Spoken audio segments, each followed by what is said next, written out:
আজকে আমরা আলোচনা করব ঋত্বিক ঘটককে নিয়ে। আজকের অতিথি মানস ঘোষ। তো সত্যজিৎ কোনো সময় বলেছিলেন যে যদি ঠিক সময় নাগরিক রিলিজ করতো 52 সালে, তাহলে হয়তো প্রথম আহ এই অন্য ধারার বাংলা ছবি হিসেবে পথের পাঁচালীর আগে আহ নাগরিকের নাম করা হতো। যে অযান্ত্রিক একটা কিন্তু একেবারে ঋত্বিকীয় সিগনেচার নিয়ে আসলো। প্রথম কথা, নাগরিক যে খুব সফল ছবি এরকমটা না ভাবাই ভালো। পথের পাঁচালী এবং অযান্ত্রিক দুটো ছবিই কিন্তু ল্যান্ডস্কেপকে অসাধারণ এক্সপ্লোর করে। খুব সফলভাবে আউটডোরের ব্যবহার দেখা গেল এই দুটো ছবিতে। সত্যজিৎ ঋত্বিক দুজনেরই ক্রাফটের উপর মারাত্মক দখল ছিল। ঋত্বিক ঘটকের ছবি খুব ভারতীয় এরকমটা উম, মানে বলতে খুব একটা রাজি নই। ইয়াসুজিরো ওজু, যাকে বলা হয় মোস্ট আন ইউরোপিয়ান, আন ওয়েস্টার্ন। সত্যিকারের জাপান বা সত্যিকারের ভারতবর্ষ বলে কিছু আছে নাকি? কোথায় গিয়ে পপুলার সিনেমার মেলোড্রামা, ঋত্বিকের রাজনৈতিক ছবির মেলোড্রামা আলাদা হচ্ছে। ঋত্বিক শুরু করেন ফ্যামিলি দিয়ে, এবং তারপর এই বিষয়টা ফ্যামিলি ছাড়িয়ে, পাড়া শহর ছাড়িয়ে একটা বৃহত্তর ক্রাইসিসের রূপ নেয়। মেলোড্রামার জন্য ইনডোর সবচেয়ে গুরুত্বপূর্ণ হয়ে ওঠে। তখন ঋত্বিক ঘটকের কাছে আসলে ছবি যত এগোতে থাকে, ল্যান্ডস্কেপ তত গুরুত্বপূর্ণ হয়ে উঠতে থাকে। ঋত্বিক ঘটকের সুবর্ণরেখাতে যখন নিতা আত্মহত্যা করে, তখন একটা শব্দ ভেসে আসে, হায় রাম। ঋত্বিক, সাদাত হাসান মান্টো এরা মনে করেছিলেন যে দুঃখের কথাগুলো স্থগিত থাকার কোনো কারণ নেই। ফলে ঋত্বিককে একেবারেই মনে হয় যে সবার থেকে আলাদা। ঋত্বিক এমন একটা জিনিস, তার উত্তরসূরি ওইভাবে তৈরি হয় না, মানে ঋত্বিককে মডেল তৈরি করা খুব কঠিন। স্রোতের বিপরীত দিকে সাঁতার কেটেও যে সফল হওয়া যায় এবং ছবি বানানো যায়, এইটা তো একটা ফিল্ম স্কুলের ছাত্রছাত্রী হিসেবে সত্যিই তো উৎসাহিত করবে। হ্যাঁ, সেটাই করেছে। উম, যে কারণে ঋত্বিক ঘটকের থেকে এফটিআইআই কে আলাদা করা সম্ভব নয়।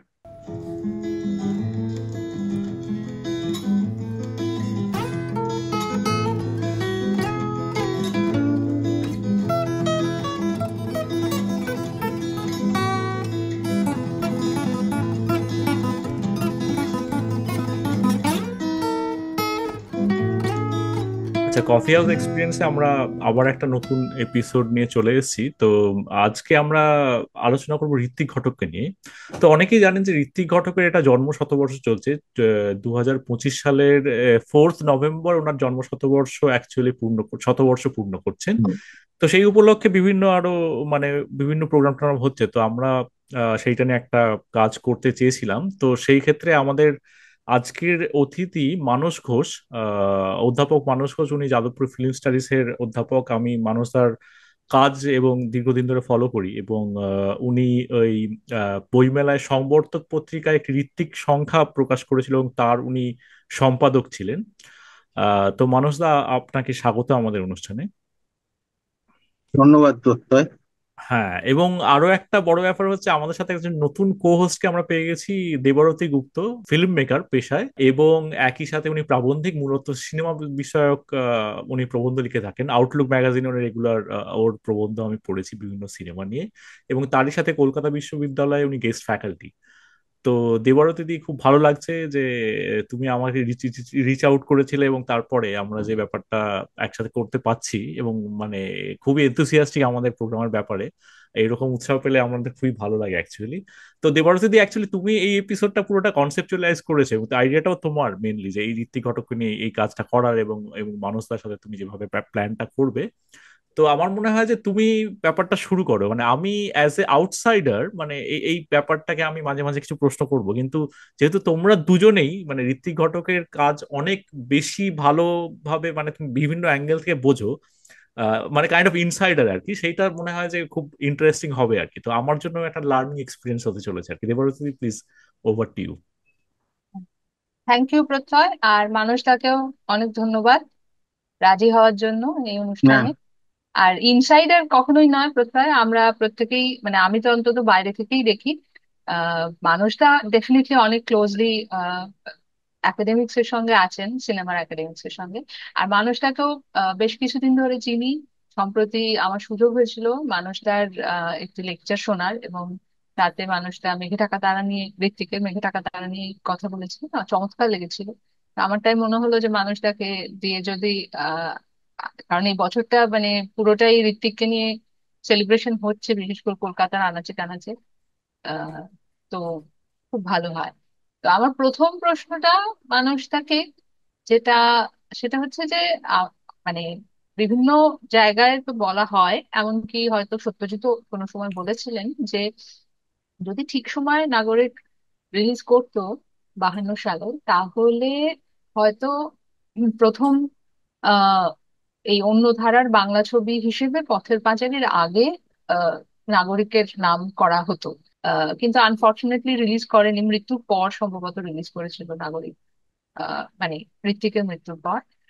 তবে এটাও আবার একটি ঘটনা, এটাও একটা জিনিস স্বীকার্য, সেটা হচ্ছে যে নাগরিক ঠিক কতটা শিল্পে উন্নীত সেটা প্রশ্ন থাকে। যেভাবে পথের পাঁচালী বা যেভাবে ঋত্বিকের দ্বিতীয় ছবি অযান্ত্রিক একরকম সিগনেচার রেখে যায়, আহ সেই রকম ভাবে তো নাগরিক আহ, হয়তো রাখে না। তাহলে এই বিষয়টা নিয়ে আপনার মানে কি বলার? আর দ্বিতীয় ছবি যখন একসঙ্গে আমি প্রশ্নটা রাখছি, আপনি বলে যান। সেটা হচ্ছে যে দ্বিতীয় ছবি অযান্ত্রিক যখন এলো 1958 সাল, তার মাঝখানে একটা বড় ঘটনা ঘটে গেছে ভারতীয় সিনেমায়, সেটা হচ্ছে সত্যজিতের আবির্ভাব। পথের পাঁচালী হয়ে গেছে, অপরাজিত হয়ে গেছে।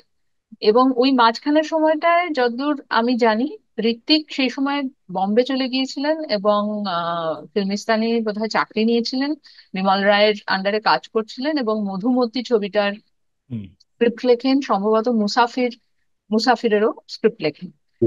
কিন্তু এই সময়টার যে সব কাজ, যদিও মধুমতি একটা আহ, মানে অসম্ভব হিট জনপ্রিয় ছবি, কিন্তু উনি খুব একটা ওন করেননি, এবং উনি আবার ফিরে আসেন এবং অযান্ত্রিক বানান। যে অযান্ত্রিক একটা কিন্তু একেবারে ঋত্বিকীয় সিগনেচার নিয়ে আসলো।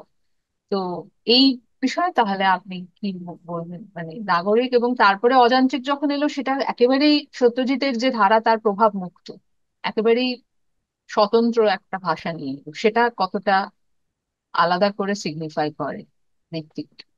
প্রথম কথা, নাগরিক যে খুব সফল ছবি এরকমটা না ভাবাই ভালো। মানে এটা কিছুটা আবেগ তাড়িত হয়েই আমরা কখনো কখনো বলে থাকি, নাগরিক যদি মেঘে ঢাকা তারার আগে বেরোতো তাহলে ভারতীয় ছবির প্রথম আর কি অন্য ধারার ভারতীয় ছবির মাইলস্টোন হতো।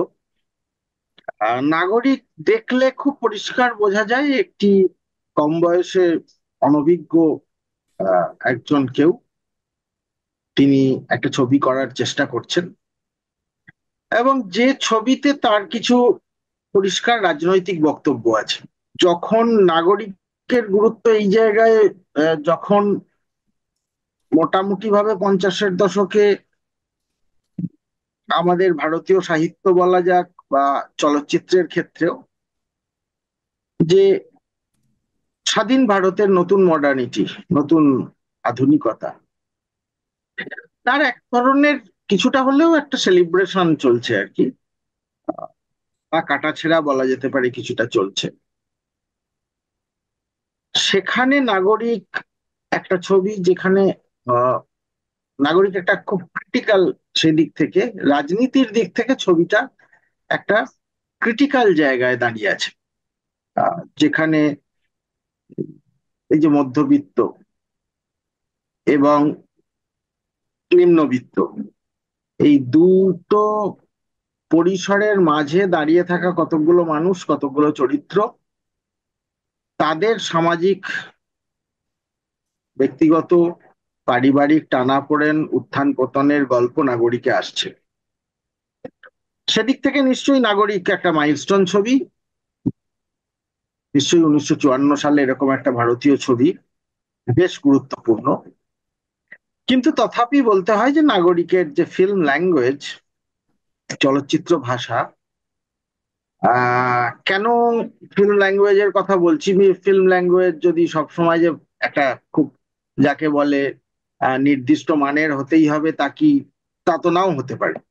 কিন্তু তবু বলছি, তার কারণ হলো ঋত্বিক ঘটকের ছবির সবচেয়ে গুরুত্বপূর্ণ বিষয় হলো তার একেবারে নিজস্ব ধরনের চলচ্চিত্র ভাষা, এবং যে চলচ্চিত্র ভাষার একটা অভিঘাত আছে, একটা প্রবল অভিঘাত আছে। যেমন সত্যজিতের ক্ষেত্রে সেটা লিরিসিজম, ঋত্বিকের ক্ষেত্রে সেটা অভিঘাত। সেইটা কিন্তু নাগরিকে তৈরি হয়নি, নাগরিকে নয়, সেটা তৈরি হলো অযান্ত্রিকে। এখন মজার কথা যেটা দেখার, একটু লক্ষ্য করলে আমরা দেখবো পথের পাঁচালী এবং অযান্ত্রিক দুটো ছবিতেই কিন্তু একটা বিষয়ের মিল আছে। সেই মিলটা হলো দুটো ছবিই কিন্তু ল্যান্ডস্কেপকে অসাধারণ এক্সপ্লোর করে, ল্যান্ডস্কেপের একটা সিনেমাটিক অর্থ তৈরি করে। সেটা পথের পাঁচালী যেমন নিজের মতো করে তৈরি করে, যেটা লিরিক্যাল রিয়ালিজম, এবং যেখানে খুব সূক্ষ্ম আহ, কতকগুলো আহ, মানুষের একেবারে পারিবারিক ব্যক্তিগত অভিজ্ঞতা, ফিলিংস এক জায়গায় করা। নিশ্চিতভাবেই অযান্ত্রিকের মধ্যে ঋত্বিক ঘটকের ট্রেডমার্ক আছে, যে বিমল নামের যে চরিত্রটা, তার সঙ্গে যে জগদ্দলের সম্পর্ক, সেই সম্পর্কে আমরা বুঝতে পারি যে অযান্ত্রিক বাস্তববাদী ছবি হলেও এই সম্পর্কের মধ্যে কিছুটা অতিরিক্ততা আছে, এবং এই অতিরিক্ততাটা কিন্তু ঋত্বিক ঘটকের পরবর্তী ছবিগুলোতে মেলোড্রামাটিক এক্সেস হিসেবে ঋত্বিক ব্যবহার করছেন, এবং একটা বিশেষ ধরনের অভিঘাত তৈরি করছেন। কিন্তু তথাপি অযান্ত্রিক কিন্তু ল্যান্ডস্কেপটা ছাড়া হতো না। একবার যদি অযান্ত্রিককে আমরা চিন্তা করতে থাকি, যে ওই বিশেষ ছোটনাগপুর মালভূমি অঞ্চলের ওই ল্যান্ডস্কেপ, মানভূমের ওই ল্যান্ডস্কেপ, হুম। ওই ল্যান্ডস্কেপ বাদ দিলে অযান্ত্রিক কিন্তু হতো না।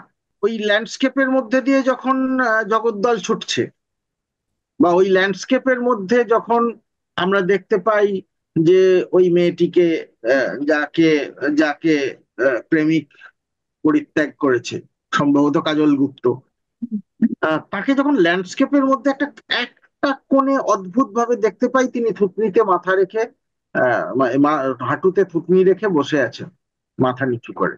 তো এই যে অসাধারণ ল্যান্ডস্কেপ, বা বিমল যখন দেখা যায় শেষ মুহূর্তে গাড়িটা খারাপ, শেষবারের জন্য গাড়িটা খারাপ হয়ে যায় জগদ্দল একটা একটু ঢালু রাস্তায় উঠতে উঠতে, বিমল গাড়িটা থেকে নেমে একটু উপত্যকার মতো নিচে নেমে যায়। সেখানে একটা ওরাও উম উৎসবের প্রসেশন চলছিল, সে ওই প্রসেশনের মধ্যে প্রসেশনের সঙ্গে হাঁটতে শুরু করে। এই যে ল্যান্ডস্কেপ, এই ল্যান্ডস্কেপটাকে বাদ দিলে কিন্তু অযান্ত্রিক সম্ভব ছিল না। ফলে ভারতীয় ছবিতে কিন্তু পথের পাঁচালী বলা যাক বা অযান্ত্রিক, দুটো ছবিই কিন্তু ল্যান্ডমার্ক ছবি হয়ে উঠলো। তার কারণ তারা নিসর্গকে এক্সপ্লয়েট করতে শিখলো, তারা নিসর্গকে দেখতে শিখলো। বিশেষত এইটাকেই যদি সিনেমার পরিভাষায় বলা যায়, তাহলে বলতে হয় যে ভারতীয় ছবিতে খুব সফলভাবে আউটডোরের ব্যবহার দেখা গেল এই দুটো ছবিতে, যে কারণে ছবি দুটো ল্যান্ডমার্ক ছবি, যে কারণে নাগরিককে ঠিক অতটা আহ নাম্বার দেওয়া যাচ্ছে না আর কি, নাগরিক একটু কাঁচা হাতের ছবি। এইখানে মানে এই যে ল্যান্ডস্কেপের ব্যাপারটা, এক্সপ্লয়টেশন যেটা বলছেন, মানে এই সত্যজিৎ রায়ের সিনেমায় যে আই গেস এইটা আমরা পরের দিকে এমনি তো আসতাম হয়তো কোয়েশ্চেন, মেবি না, একটু ঠিক আছে, প্রিম্যাচিওর। হোক না। মানে আমার যেটা মাথায় এলো, মানে ইন্সপিরেশন কি দুটো আলাদা? মানে সত্যজিৎ রায় যেমন হলিউড বা ফরেন, মানে অন্যান্য সিনেমা অনেক বেশি ইন্সপায়ার্ড, মানে ধরুন আর বার্গম্যানের সিনেমা ওই সময়কার দেখলে ওর সিমিলার হয়তো ল্যান্ডস্কেপের এক্সপ্লয়টেশন দেখতে পারি আর কি। কিন্তু অন দ্য আদার হ্যান্ড ঋত্বিকের সিনেমা হয়তো মানে একদমই যেটা আমরা বলি যে এই মাটির থেকেই তৈরি আর কি। কিন্তু সেইখানে আমরা একটা জায়গায় গিয়ে দেখতে পাচ্ছি যে এই ল্যান্ডস্কেপের যে ব্যাপারটা, দুজনেরই প্রথম যদি মানে ঋত্বিকে যদি নাগরিকটা বাদ দিয়ে আমরা অযান্ত্রিকটা ধরি যে প্রথম একটা মানে সেই লেভেলের শিল্প আর কি, সেক্ষেত্রে সেই জায়গাটা কিন্তু একটা ম্যাচ দেখতে পাচ্ছি আর কি। হুম, হুম, সত্যজিতের ক্ষেত্রে আহ, সবচেয়ে বড় ইন্সপিরেশন, হলিউডের থেকেও বড় ইন্সপিরেশন জর্ডান নোয়া, হুম, হুম। রানোয়া, হ্যাঁ হ্যাঁ। ডে ইন এ কান্ট্রি, হ্যাঁ হ্যাঁ। বা উম, আহ, রনোয়ার ওই লিরিক্যাল রিয়ালিজমটাই মোটামুটি ভাবে উনি নিচ্ছেন। অবশ্যই হলিউডের বেশ কিছু, জন ফোর্ডের মতো পরিচালকের কাছ থেকে কে না ইন্সপায়ার্ড হয়েছে, কোনো না কোনো ভাবে সকলেই ইন্সপায়ার্ড হয়েছে।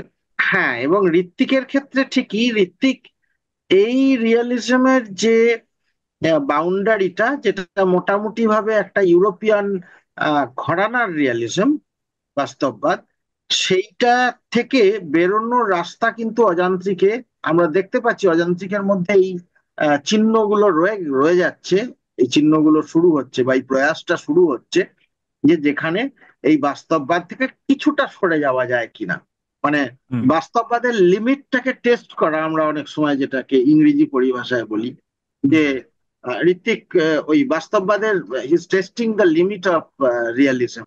হ্যাঁ, হ্যাঁ, সেটা করার জন্যই ওই যে যেমন অযান্ত্রিকের ওই বিখ্যাত জায়গাটা যেটা বলছিলাম, যে একটা অদ্ভুত ফিলিং তৈরি করে, যে একটা বিরাট বড় ল্যান্ডস্কেপের এক কোণে, একেবারে এক কোণে কোথাও কাজল গুপ্ত বসে আছেন ওভাবে, এবং বাকিটা পুরো ফাঁকা ল্যান্ডস্কেপ। অথচ আমার চোখ, আমাদের দর্শক হিসেবে চোখটা একটা ওইখানে, আমি ল্যান্ডস্কেপের সঙ্গে একটা আশ্চর্য সম্পর্ক তৈরি করছি ওই মেয়েটির। হুম। এই আশ্চর্য সম্পর্কটা খুব বাস্তববাদ অনুমোদন করে না, হুম ওই হুম। রকম ফ্রেমিং বিশেষ করে। ওই আচ্ছা, ফ্রেমিংটা বাস্তববাদ অনুমোদন করে না কিন্তু। হ্যাঁ, বাস্তববাদী ফ্রেমিং ওরকম হবে না। উনি ওই বাস্তববাদের লিমিটটাকে টেস্ট করছেন। সেক্ষেত্রে সত্যজিতের যে এই ফেমাস যে সিনটা, অপু দুর্গার ওই ট্রেনের সিনটা, ওটা মানে অনেকটা মানে ওটা মানে খুবই রিয়েলিস্টিক সেইভাবে বলতে গেলে, মানে লিরিক্যাল রিয়েলিজমই। রিয়েলিস্টিক, হ্যাঁ। একই সঙ্গে আবার ওটা ওটার মধ্যে একটা আহ, একটা কাট আছে ওখানে, যে কাটটা কিন্তু 180 ডিগ্রি রুলটাকে ব্রেক করে। এটা আমার সহকর্মী এবং বন্ধু অনিন্দ্য সেনগুপ্ত খুব ডিটেইলে সুন্দর করে বোঝায়, যে আসলে একটা ব্রেক। হ্যাঁ, এবং এই ব্রেক গুলো সত্যজিৎ খুব সাটলি ইউজ করেন। খুব হুম সাটল কতগুলো মোমেন্ট আছে যেখানে এই ব্রেক গুলোকে উনি, এই ছেদ বিন্দু গুলোকে উনি ইউজ করতে করতে যান। কেন ইউজ করেন, ব্যবহার করেন, তার কারণ হচ্ছে এই যে একটা ভারতীয় সমাজের একটা ট্রানজিশনের মুহূর্ত মানে অপেক্ষা করছে, তো যে হরিহর হম এক ধরনের হুম সংস্কৃতির বাহক, এক ধরনের সংস্কৃতির মধ্যে লালিত পালিত, আর অপু আরেক ধরনের সংস্কৃতি আধুনিকতার মধ্যে যাবে আর কি। ট্রেন সেখানে একটা গুরুত্বপূর্ণ এই অর্থে। হুম হ্যাঁ, তা এই ট্রেন দেখাটা ওকে ওকে বিচ্ছিন্ন করছে ওর ওই ওই ফিউডাল সংস্কৃতির, একটা সামন্তী সংস্কৃতির, গ্রামীণ সামন্তী সংস্কৃতির পরিসর থেকে। তো এই বিচ্ছিন্নতাটা সত্যজিৎ খুব সুন্দরভাবে, মানে তিনি তো মাস্টার অফ ক্রাফট দুজনেই, সত্যজিৎ ঋত্বিক দুজনেরই ক্রাফটের উপর মারাত্মক দখল ছিল, সিনেমাটিক ক্রাফটের উপর। হুম হুম। তো ওইখানে একটা উনি এমন একটা ম্যাচ কাট না করে বা একেবারে সাধারণ কাট না করে একটা 180 ডিগ্রি রুলকে ব্রেক করেছেন। হ্যাঁ, ব্রেক করে একটু হলেও যারা খুব থটফুল দর্শক বা বারবার দেখবে ছবিটা, তাদের চোখে ওই জায়গাটা পড়বে। হুম। ঋত্বিকের ক্ষেত্রে আবার এই ছেদবিন্দু গুলো ঋত্বিক সরাসরি ব্যবহার করেন, কারণ ঋত্বিকের ঘরানাটা ব্রেকটিয়ান ঘরানা অনেকটাই। প্রথম দিকে আইপিটিএ তে উনি যখন ছিলেন, উনি স্তানিস্লাভস্কির খুবই ভক্ত ছিলেন। তখন তো একটা ডিবেট ছিল, স্তানিস্লাভস্কি না মেয়ার হল, মেথড অ্যাক্টিং না মডেল অ্যাক্টিং। হুম। মস্কো আর্ট থিয়েটার বনাম প্রোলেটকার থিয়েটার, স্তানিস্লাভস্কির মস্কো আর্ট থিয়েটারের পক্ষেই মোটামুটি আইপিটিএ অনেকে ছিলেন। পরবর্তীকালে ঋত্বিক ব্রেখটকে, মানে ব্রেখটকে ডিসকভার করেন বলা যেতে পারে। উনি মাদার কারেজের একটা ছোট অংশ, একটা একটা ছবি দেখেছিলেন এক জায়গায়, একটা বর্ণনা পড়েছিলেন। আর ককেশিয়ান চক সার্কেল তো উনি নিজে অনুবাদ করে মঞ্চস্থ করেছিলেন। তো ফলে উম, ওর জায়গাটা কিছুটা ব্রেকটিয়ান হয়ে যায়। ব্রেকটিয়ানরা যেটা করেন, তারা ওই ছেদ গুলোকে একটা অভিঘাতের মতো করে ব্যবহার করতে করতে যান। মানে সেটাই একটা প্যাটার্ন হয়ে যায়, যে অভিঘাতের বিন্দুগুলোকে যদি আমি পরপর হুম। যোগ করে করে যাই, সেটা একটা নির্দিষ্ট প্যাটার্ন তৈরি করে। হ্যাঁ, ঋত্বিকের ক্ষেত্রে ফলে ওই ব্রেকটিয়ান ঘরানাটা ঋত্বিক অনেক বেশি করে নিলেন। এখানে আমি একটা জিনিস বলতে চাইছিলাম, সেটা হচ্ছে প্রত্যয় যে প্রশ্নটা রাখলো সেই নিরিখেই, মানুষটা, সেটা হচ্ছে যে এই যে 180 ডিগ্রির যে আহ, আহ, চরিত্র উনি স্থাপন রুল করছেন, রায় ব্রেক রায় ইউজ করলেন, হ্যাঁ। করছেন, ব্রেক করে এই রুল ব্রেক করার ঘটনা কিন্তু তার আগে বোধহয় আমার ঠিক সাল মনে পড়ছে না, রসমানে ঘটেছে। রসমানে যখন ওই চরিত্রটি সেই ঘটেছে। জঙ্গলের মধ্যে দিয়ে যাচ্ছে, হুম এবং হুম পরে হুম আবার হলিউডে আমরা গডফাদার 2-তে হুম দেখতে হুম। 2-তে আবার ওই একই 180 ডিগ্রি যখন ওই বাজারের মধ্যে দেখা হচ্ছে ইয়াং কর্লিওনির সঙ্গে, ওই দৃশ্যে ঘটেছে। তো এই জায়গায় দেখতে গেলে কি, এই যে ধরুন এই যে সিনেমার মানে একদম ইন্ট্রিনজিক কিছু ব্যাকরণ, সেটাকে রায় তার মতন করে ব্যবহার করছেন, যেটা খানিকটা ওয়েস্টার্ন আহ মানে ইথোসকে মেনটেন করে। আর উল্টো দিকে আবার, এবং সেটা খুব অদ্ভুত ভাবে সমাপতন, যে কুরোসাওয়া এবং রায় যাদের দুজনের নাম আমরা একসঙ্গে করি, আবার ঠিক উল্টো দিকে ঘটক সেটাকে গ্রহণ করছেন না, উনি আর একটা প্যারালাল তৈরি করছেন, নিজের এস্থেটিক্স নিজে তৈরি করছেন, যেটা ভীষণভাবে রুটেড টু ইন্ডিয়ান নন্দন তত্ত্ব, ভারতীয় নন্দন তত্ত্ব। এবং সেখানে বোধহয় আমার একবার হঠাৎ করে মনে পড়লো, একবার একটা কোনো একটা আলোচনায় শুনেছিলাম, সঞ্জয় দা, আপনাদের সঞ্জয় মুখোপাধ্যায়, সঞ্জয় দা বলছিলেন যে ওনারা কোথাও একটা সিনেমা দেখতে যাচ্ছেন, সেই সময় ঋত্বিক ঘটকের সঙ্গে দেখা হয়েছে। তো সেটা তখন চলছিল একটা জাপানিজ ফিল্ম ফেস্টিভ্যাল। তখন ঋত্বিক ঘটক জিজ্ঞেস করেন যে কার ছবি দেখতে যাচ্ছ। তখন সেই সময় বললেন কুরোসাওয়া, কারণ একমাত্র কুরোসাওয়ার নামই মানে তখন আর কি বেশিরভাগ মানুষ চেনে। তখন নাকি ঘটক ওনাদেরকে সাজেস্ট করেছিলেন যে মিজোগুচি দেখো, আসল জাপান, রপ্তানিযোগ্য জাপান নয়, মানে এক্সপোর্ট ওয়ার্দি নয়। তো সেই জায়গা থেকে কিন্তু ঋত্বিক নিজেও এক্সপোর্ট ওয়ার্দি নিজেকে করতে চানও নি, মানে সেই অর্থে আর কি। জাতীয় সিনেমা বলতে যদি কিছু বোঝায় ঋত্বিকের, এই এই বিষয়ে যদি আপনার মানে আমার ধারণাটা ঠিক কিনা সেটা আপনি বলে দিন মানুষটা। কথা হচ্ছে জাতীয় সিনেমা নয়, এটা বলাটাও একটু আহ, বাড়াবাড়ি হয়ে যাবে। তার কারণ হলো মোটামুটি ভাবে নন ওয়েস্টার্ন ওয়ার্ল্ডে, অপাশ্চাত্য দেশগুলোর মধ্যে জাতীয় সিনেমার মধ্যে দুটো চরিত্রই দেখা যায়। যেমন জাপানের ক্ষেত্রে কুরোসাওয়া দেখা যায়, আবার ওজুকেও দেখা যায়। হ্যাঁ, ওজু যিনি একেবারেই ইউরোপীয় হুম। ঘরানার ছবি করতেন না। মিজোগুচি যিনি মাঝামাঝি একটা অবস্থান নিচ্ছেন। ভারতবর্ষের ছবির ক্ষেত্রেও তাই। আমরা যেমন সত্যজিৎ রায়ের ছবিকে দেখতে পারি, যিনি এক ধরনের ইউনিভার্সাল দর্শক তৈরি করার চেষ্টা করছেন। হুম। আবার একই সঙ্গে আমরা ঋত্বিক ঘটকের মতো ফিল্ম মেকারকে দেখতে পারি, যিনি কিন্তু আহ, উম, এক এক প্রকার ভারতীয় সমাজ এবং আহ, সমাজ মানুষ, ভারতীয় সমাজের মনন বা তার ক্রাইসিস, তার মধ্যে রয়েছেন। তবে আমি ওই ভারতীয় ঋত্বিক ঘটকের ছবি খুব ভারতীয় এরকমটা উম, মানে বলতে খুব একটা রাজি নই। এটা আধুনিকতারই একটা একটা বিশেষ টেক, বিশেষ ধরন, বিশেষ আহ অভিব্যক্তি। কারণ ওই আমি একটা উদাহরণ দিয়ে ক্ষেত্রে, সেটা আমার প্রিয় উদাহরণ সম্ভবত আমাদের ছাত্রছাত্রী বন্ধুরা অন্তত কয়েক লক্ষ বার আমার মুখ থেকে শুনেছে। তবু কেউ যদি না শুনে থাকেন তার জন্য দিই। হ্যাঁ হ্যাঁ, বলুন। সেটা হলো যে অজু, ইয়াসুজিরো অজু, যাকে বলা হয় মোস্ট আন ইউরোপিয়ান, আন ওয়েস্টার্ন, যার মধ্যে নাকি হলিউডের ছবি, ইউরোপের ছবি, হলিউডের ছবিতে বিশেষ করে তার কোনো চিহ্ন নেই। তিনি একেবারে উল্টো দিকে অবস্থান করেন। তার ছবি যেভাবে চলে, যেভাবে দৃশ্যপট পরিবর্তন হয়, যেভাবে গল্পটা এগোয়, তার কোথাও হলিউডের কোনো চিহ্ন নেই। হ্যাঁ। অথচ এই অজু প্রিয় চলচ্চিত্র পরিচালককে, প্রিয় চলচ্চিত্র পরিচালকের নাম কিন্তু জন ফোর্ড। আচ্ছা। প্রিয় অভিনেতার নাম কে? বেটি ডেভিস। ডেভিস, হ্যাঁ। উনি বলছেন যে জন ফোর্ড যেভাবে, জন ফোর্ডের ক্যামেরা যেভাবে বেটি ডেভিসের মুখ দেখতে পারে, হুম, সেইটা যদি কোনো পরিচালক, চলচ্চিত্র পরিচালক করতে পারে, তার জীবন সার্থক।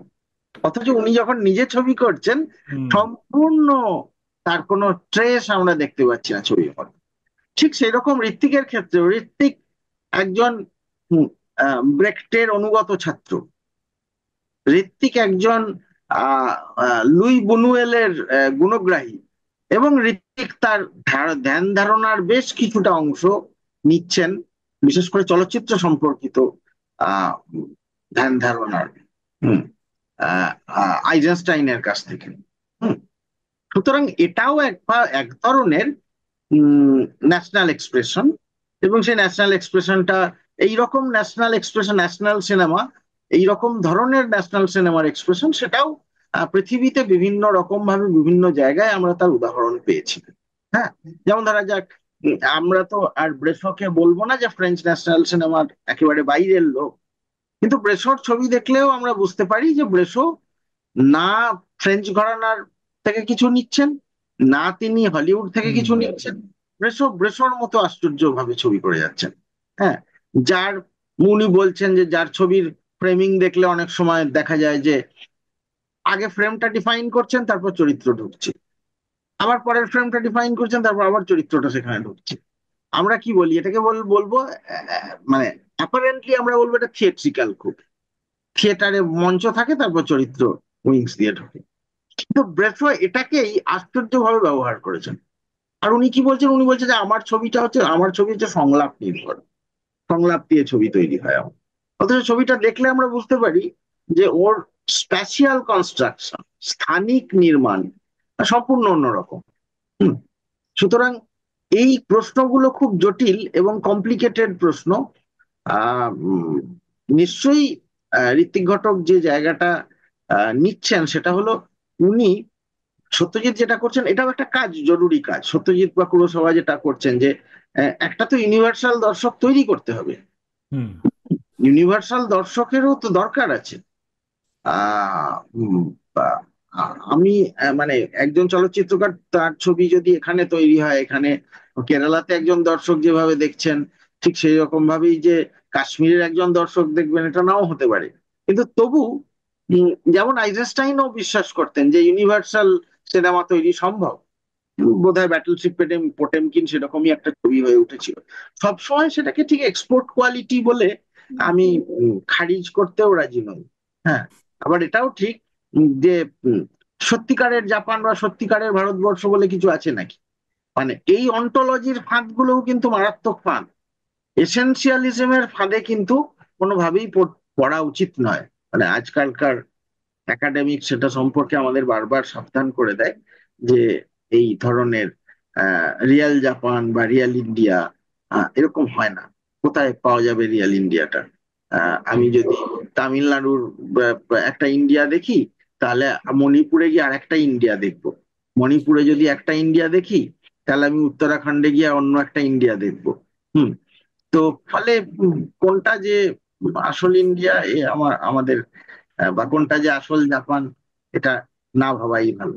যদি কেউ বলেন, ধরা যাক কোরিয়ানরা যেমন বলেন, কোরিয়ান ফেমিনিস্টরা বলেন যে আসল জাপানটা ওই এস্থেটিক জাপান না, আসল জাপানটা হচ্ছে দ্বিতীয় বিশ্বযুদ্ধের সময় যারা মানে হিটলারকেও লজ্জা দেবার মতো ভয়াবহ অত্যাচার করতো, আহ সেটাই হচ্ছে আসল জাপান।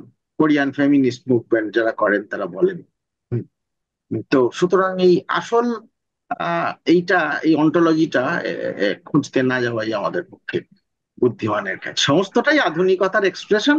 অজু তো আধুনিক বটেই তো, যে লোকটা সারাদিন ধরে নিজের ঘরে ভিডিওতে জন ফোর্ড চালিয়ে দেখে, সে তো আধুনিক বটেই। যে বেটি ডেভিসের ছবির পোস্টারে তার ঘর ভর্তি, সে তো আধুনিক, চূড়ান্ত আধুনিক, রীতিমতো আধুনিক। ছবিটা যখন করছেন তিনি, তখন তিনি ব্যবহার করছেন কিছু কিছু আধুনিকতা পূর্ব, বিশেষ করে ক্যাপিটালিস্ট আধুনিকতার আগের কিছু ফর্মকে। যেমন পেট্রোল ব্রেক ব্যবহার করছেন গ্রিক এপিক থিয়েটার, যেমন তিনি চাইনিজ থিয়েটার, অপেরা থিয়েটার থেকে নিচ্ছেন। সুতরাং সবটাই আধুনিকতার এক্সপ্রেশন। হ্যাঁ, ইনফ্লুয়েন্সের খুবই ইন্টারেস্টিং লাগলো। হ্যাঁ, না আমি ওই ইনফ্লুয়েন্সের ব্যাপারে আমি একটা মানে কথা জাস্ট মাথায় এলো, মানে এই যে বিভিন্ন রকম বলছে না, অনেক কিছু দিয়ে ইনফ্লুয়েন্স কিন্তু মানে হুম কাজের হুম মধ্যে পেরোচ্ছে, হয়তো এক্সপ্রেশনটা হুম হয়তো হুম কমপ্লিটলি চেঞ্জ হুম হয়ে হুম যাচ্ছে। হুম তো সেই ক্ষেত্রে এই যে ঋত্বিক ঘটকের যে বম্বের যে ভেঞ্চারটা ছিল, মানে এই যে হুম নাগরিকের পরে উনি বম্বে চলে গেলেন, ফিরে হুম এসে অযান্ত্রিক করলেন, মানে এইখানে মানে ডেফিনেটলি ঋত্বিক ঘটকের সিনেমার সাথে হয়তো দূর দূরান্তেও জানি না যে বম্বের বা বলিউডের মেন স্ট্রিমের কোনো সম্পর্ক তথাকথিত মানে মানে অ্যাটলিস্ট আমার চোখে খুব একটা ধরা পড়ে না, আপনারা বেটার বলতে পারবেন হয়তো। কিন্তু সেইখানে কি একটা মানে আর্টিস্টিক বা ক্রাফটম্যানশিপের কিছু একটা অবশ্যই মানে কিছু একটা এনহ্যান্সমেন্ট হলো, যেটার ফলে আমরা যে ছবিটা অবশ্যই দেখতে পেলাম। আহ এনহ্যান্সমেন্ট জানি না, নিশ্চয়ই বিমল রায়ের সঙ্গে কাজ করার ফলে ওর যে ক্যামেরা সম্পর্কে এবং হ্যাঁ, এক্স্যাক্টলি। একটা ছবি, তখন তো আর মনিটরে, আজকালকার দিনের চলচ্চিত্র পরিচালকরা তারা তো একটা এসি ঘরে বা গাড়িতে মনিটরে হুম। দেখে একটা ল্যাপটপ চালিয়ে। দেবারতী দেখে কিনা জানি না, কিন্তু ফ্লোরে থাকে না শুনেছি। যারা কোটি টাকার পরিচালক, যাদের যারা টক শো কাঁপিয়ে দেন, সেসব পরিচালকরা শুনেছি গাড়ির ভেতরে বসে থাকেন, মনিটরে দেখেন। হ্যাঁ, তো তখনকার দিনে তো সেই ব্যবস্থা ছিল না, ফলে ওই ভিউ ফাইন্ডারই যা দেখার দেখতে হতো, তারপর লাস্ট আউটপুট কি বেরোবে সেটা মাথার মধ্যে আর কি, বাকিটা ক্যালকুলেশন, একটা জটিল ম্যাথমেটিক্যাল ক্যালকুলেশন, মানে অপটিক্সটা কি এক্স্যাক্টলি। দাঁড়াবে আর কি। তা সেইটা বোধহয় বিমল রায়ের সঙ্গে থাকলে সত্যি হুম। শেখার বিষয়। হুম। আর এক্স্যাক্টলি। দ্বিতীয় যেটা, সেটা হলো বম্বে। বম্বেতে কিন্তু তখন মনে রাখতে হবে যে এই যে ঋত্বিক ঘটক খুব গুরুত্বপূর্ণ কন্ট্রিবিউশন রাখলেন মেলোড্রামায়, বা মেলোড্রামাকে উনি পিক আপ করলেন, তার নিজের মতো হুম। ব্যবহার করতেন, একেবারে অন্যরকম ব্যবহার করতেন তিনি, মানে হুম। একটা রিভার্স জার্নি জন্য মেলোড্রামাকে ব্যবহার করছেন। কিন্তু এই মেলোড্রামাটাই তো তখন গুরুদাস করছেন, মানে অসম্ভব পাওয়ারফুল। একেবারেই, একেবারেই। হুম। হ্যাঁ, ফলে বম্বে মেন স্ট্রিম ফিল্মের সঙ্গে ঋত্বিক ঘটকের কানে, এবং বম্বে, এই যে বম্বেতে ঋত্বিক ঘটকের এতটা অ্যাকসেপ্টেন্স আর কি, মানে মেন হুম। স্ট্রিম ফিল্ম ইন্ডাস্ট্রির মধ্যেও ঋত্বিক ঘটকের এতটা পরিচিতি, এতটা ইনফ্লুয়েন্স, এতটা মানে বিরাট ভক্তকুল, সে রাজেশ খান্না থেকে শুরু করে শক্তি সামন্ত পর্যন্ত, সেটার তো একটা বড় কারণ কিন্তু রাইট। যে উম, এখানে একটা আদান প্রদানের জায়গা আছে, অন্তত ঋত্বিক নিয়েছিলেন। হ্যাঁ, হুম। মেলোড্রামার এই শক্তি, মেলোড্রামা যে অত্যন্ত শক্তিশালী একটা ফর্ম, হুম। সেটা হুম। হয়তো উনি ওখান থেকেই বুঝে নিয়েছিলেন, ওই জায়গাতে। হ্যাঁ আর মেলোড্রামা নিয়ে যদি কথা হচ্ছে, তাহলে সেইটাই আরেকটু ওয়েল ডিফাইন করে যদি আলোচনা হয়, যে ডেফিনেটলি উনি মধুমতি লিখেছেন, সেখানে ওনার কাছে মেলোড্রামা একরকম ভাবে উনি দেখলেন যে কিভাবে কমার্শিয়াল ছবি পপুলার কালচারে মেলোড্রামাকে ব্যবহার করে, এবং তারপরে ওনার ছবির ক্ষেত্রে আমরা মেলোড্রামাকে দেখছি। কিন্তু সেই পরিচিত মেলোড্রামাই একদম অন্যরকম ভাবে উনি তাকে একরকম ইডিয়ম তৈরি করছেন মেলোড্রামা। হুম সেইটা নিয়ে যদি তাহলে আলাদা করে, মানে কোথায় গিয়ে পপুলার সিনেমার মেলোড্রামা ঋত্বিকের হুম রাজনৈতিক ছবির মেলোড্রামা আলাদা হচ্ছে, হুম আদৌ হচ্ছে কিনা। পপুলার ছবির মেলোড্রামার একটা আহ, নির্দিষ্ট ফর্মুলা আছে, সেই ফর্মুলাটা বিখ্যাত ফিল্ম মেকাররা কেউই অনুসরণ করেনি, যেমন গুরুদত্ত নিজেও করেননি। এবারে তো গুরুদত্তেরও জন্ম শতবর্ষ, হ্যাঁ, তাই না? আচ্ছা। হ্যাঁ, হ্যাঁ, এবছর। তো আহ, আহ, ঋত্বিক ঘটকের ক্ষেত্রে এই মেলোড্রামার একটা, বলা হয় যারা মেলোড্রামা নিয়ে তাত্ত্বিক কাজ করেন, তারা বলেন যে মেলোড্রামা কি না, মেলোড্রামা হলো আহ, বাইরের বিশ্বের যে সমস্যা, ক্রাইসিস, তার একটা রিফ্লেকশন হয় ফ্যামিলিয়াল ওয়ার্ল্ডে। সেই ক্রাইসিসটা অ্যাজ ইফ একটা ফ্যামিলির মধ্যের ক্রাইসিসে পরিণত হয়। এইটা হলো স্ট্যান্ডার্ড মেলোড্রামার একটা ফর্মুলা। হ্যাঁ, এবং যে ক্রাইসিসটা হয়তো ইকোনমিক ক্রাইসিস, যে ক্রাইসিসটা হয়তো পলিটিক্যাল ক্রাইসিস, সেইটা কি হয় ফ্যামিলির মধ্যে এসে একটা মরাল ক্রাইসিস রূপে দেখা যায়। যেমন দেখা যাক আজকালকার দিনের বাংলা টেলিভিশন সিরিয়ালে তো খুব বেশি দেখার সুযোগ হয় না, বা সুযোগ হলেও যেটা দেখা একটু কষ্টকর আহ, মনে হয়। কষ্টকর মনে হয়, তার একটা বড় কারণ উম, বাঙালি অভিনেতা অভিনেত্রীরা আজকাল কেন এত এত মানে প্রত্যেককে দেখে মনে হয় আনট্রেন্ড। হ্যাঁ, এবং কেউ অভিনয়টা সিরিয়াস নয় আর কি। কি সিরিয়াস নয়, না বোধহয় অভিনয় কি সে বিষয়ে কোনো ধারণাও নেই। তো যাই হোক, উম, প্রশ্নটা হচ্ছে এই যে আমরা দেখতে পাচ্ছি ফ্যামিলির মধ্যে ক্রাইসিস হচ্ছে। হ্যাঁ, এই ক্রাইসিসটা এই ক্রাইসিসটা আসলে আসলে বাইরের জগতের ক্রাইসিস। সেটাকে আমি পলিটিসাইজ না করে ডিপলিটিসাইজ করছি একটা ফর্মে, কি যে ফ্যামিলির মধ্যে একটা ক্রাইসিস, এবং যে ক্রাইসিসটা পলিটিক্যাল ক্রাইসিস সেটাকে আমি ভিতরে ফ্যামিলির ভিতরে মোরাল ক্রাইসিস হিসেবে ডিসপ্লেস করছি, এটা ডিসপ্লেসমেন্ট ঘটে। ঋত্বিকের ক্ষেত্রে এইটা একটা অদ্ভুত জার্নি। ঋত্বিক শুরু করেন ফ্যামিলি দিয়ে, এবং তারপর এই বিষয়টা ফ্যামিলি ছাড়িয়ে, পাড়া শহর ছাড়িয়ে একটা বৃহত্তর ক্রাইসিসের রূপ নেয়। যে ক্রাইসিসটা আসলে একটা সময় পলিটিক্যাল ক্রাইসিস হয়ে যেতে পারে, যে ক্রাইসিসটা একটা সময় সুবর্ণরেখাতে যেমন কাস্টিজম, মেঘে ঢাকা তারাতে যেমন সেটা একটা আসলে আহ নিতার এক্সপ্লয়টেশনের গল্প হতে পারে, যে গল্পটা সারা সে গল্পটা তো বিশ্বজনীন। হ্যাঁ, পুরুষতন্ত্রের যে যেভাবে একভাবে একটা এক্সপ্লয়টেশনের ধরন সেটা তো বিশ্বজনীন। হ্যাঁ, তো এইরকম, বা আহ, কোমল গান্ধারের গল্পের মতো। তো এই ঋত্বিকের ক্ষেত্রে এই জার্নিটা উল্টো, ঋত্বিকের জার্নিটাকে করেন কি উল্টে দেন। ফ্যামিলি থেকে শুরু হলো, পরিবার থেকে শুরু হলো, তারপর আহ একটা আস্তে আস্তে ধাপে ধাপে সেটা বৃহত্তর প্রেক্ষাপটে গিয়ে দাঁড়িয়ে দাঁড়িয়ে যায়, দাঁড়ায়। যে কারণে অন্য সবার ক্ষেত্রে যখন মেলোড্রামার জন্য ইনডোর সবচেয়ে গুরুত্বপূর্ণ হয়ে ওঠে, তখন ঋত্বিক ঘটকের কাছে আসলে ছবি যত এগোতে থাকে ল্যান্ডস্কেপ তত গুরুত্বপূর্ণ হয়ে উঠতে থাকে। অর্থাৎ ছবিটা দৃশ্যগতভাবে এবং হুম, তার স্পিরিটের দিক থেকে, মেসেজের দিক থেকে, সব দিক থেকেই সে বহির্বিশ্বে চলে যেতে চায়। বহির্বিশ্বে চলে যাবার প্রবণতা তার মধ্যে আমরা দেখতে পাই। এটি ঋত্বিকের মেলোড্রামার বৈশিষ্ট্য, যেটা একটা সাধারণ মেলোড্রামায় পাওয়া যায় না। যেটা আবার আবার বলছি আমি, যে ঋত্বিকের খুব এই মেলোড্রামাকে পড়তে গেলে ঋত্বিকের পাশাপাশি আরেকজনকে দেখেও পড়া যেতে পারে, তিনি গুরুদত্ত। তার ক্ষেত্রেও কিন্তু এই একই জিনিস লক্ষ্য করলে দেখা যায় আছে। এবং দুজনেই কিন্তু একটা নতুন তৈরি হওয়া রাষ্ট্রের মধ্যে ডিসকন্টেন্টের কথা বলেন, ক্রাইসিস, ট্র্যাজেডির কথা বলেন। দুজনেই ট্র্যাজেডিকে গুরুত্বপূর্ণ একটা জায়গা দিচ্ছেন, ট্রায়াম্ফ নয়। তাহলে এই সূত্র ধরে আপনি যেটা যে যে বিষয়টা না তুললেই নয় ঋত্বিকের ক্ষেত্রে, যে উনি যে ব্যক্তিগত পরিসরের ট্র্যাজেডি বা ব্যক্তিগত পরিসরের যে সংকট, সেখান থেকে উনি যখন নিয়ে যাচ্ছেন আমাদেরকে এবং নিজের চরিত্রদেরকে বড়, আরো আরো ম্যাক্রো ক্রাইসিসের জায়গায়, সেই হুম, জায়গায় ওনার যে পার্টিশন ট্রিলজি, হুম, সেই তিনটি ছবি, এবং যা মানে সেইভাবে যদি দেখা যায়, তাহলে এখনো পর্যন্ত বাঙালি জাতির জীবনে ঘটে যাওয়া সব থেকে বড় বিপর্যয় তো এখনো পর্যন্ত দেশভাগ, মানে অন্তত ভারতীয় বাঙালির ক্ষেত্রে তো তাই বোধহয়।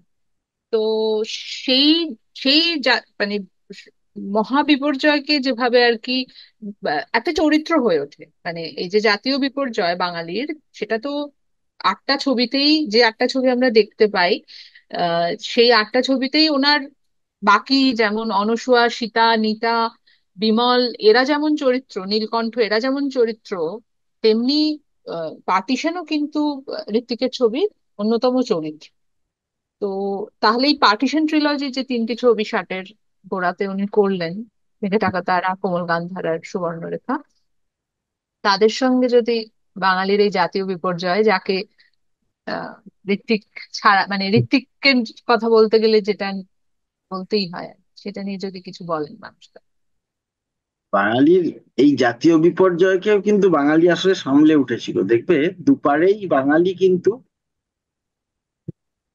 কতগুলো বিপ্লবী কাজ করেছিল। হুম। আজকের বাঙালির যে বিপর্যয়, যে ভয়ানক বিপর্যয়, যে বাঙালিকে মানে একটা বিশেষ পত্রিকার রিভিউ করে আহ, বলে দিতে হয় অমুকের ফিল্ম হচ্ছে সবচেয়ে বিখ্যাত ফিল্ম। হুম। এবং দেখতে কিন্তু সেই বিপর্যয়ের মানে ওটাকে সবচেয়ে বড় বিপর্যয় কিনা জানি না, তো এটা একটা মোক্ষম বিপর্যয়, এটা আমি বুঝতে পারছি। তো যাই হোক, এটা আরো খারাপ বিপর্যয়, যে এটা এর থেকে বোধহয় এটা ইন্টারনাল আর কি, মানে এটা ইন্টারনাল বিপর্যয়, মানে এক্সটার্নালটা হ্যাঁ তো মানে রেজিস্ট্যান্স আপনার ভেতর থেকে একদমই পাবেন, তাই, যদি ভেতরটাই না একদমই তাই, থাকে তাহলে তার সেটাই কথা কি? একটু ভেতরটাই যদি না থাকে তাহলে মুশকিল, ঠিক। একটু যদি স্ট্রে করার অ্যালাউ করো প্রত্যয়, হ্যাঁ, তাহলে এই ইন্টারনাল বিপর্যয় কিন্তু এক্সটার্নাল বিপর্যয়ের এক রকমের প্রভাবেই তৈরি। মানে অর্থনীতির দিক থেকে বাঙালি হ্যাঁ, নিচে নামতে নামতে তার ট্রু। মানে কনফিডেন্স এবং শিরদাঁড়া এতটাই নড়ে গেছে যে সে এখন ব্র্যান্ড যা বলে দেয় তখন সে তাই আর কি বিশ্বাস করতে শুরু করে, ভাবতে। কতগুলো কালচারাল মনোপলির জন্ম হয়েছে আর কি, একদম একদম। অর্থনীতির বিকাশ আজকে নামক, ঠিক।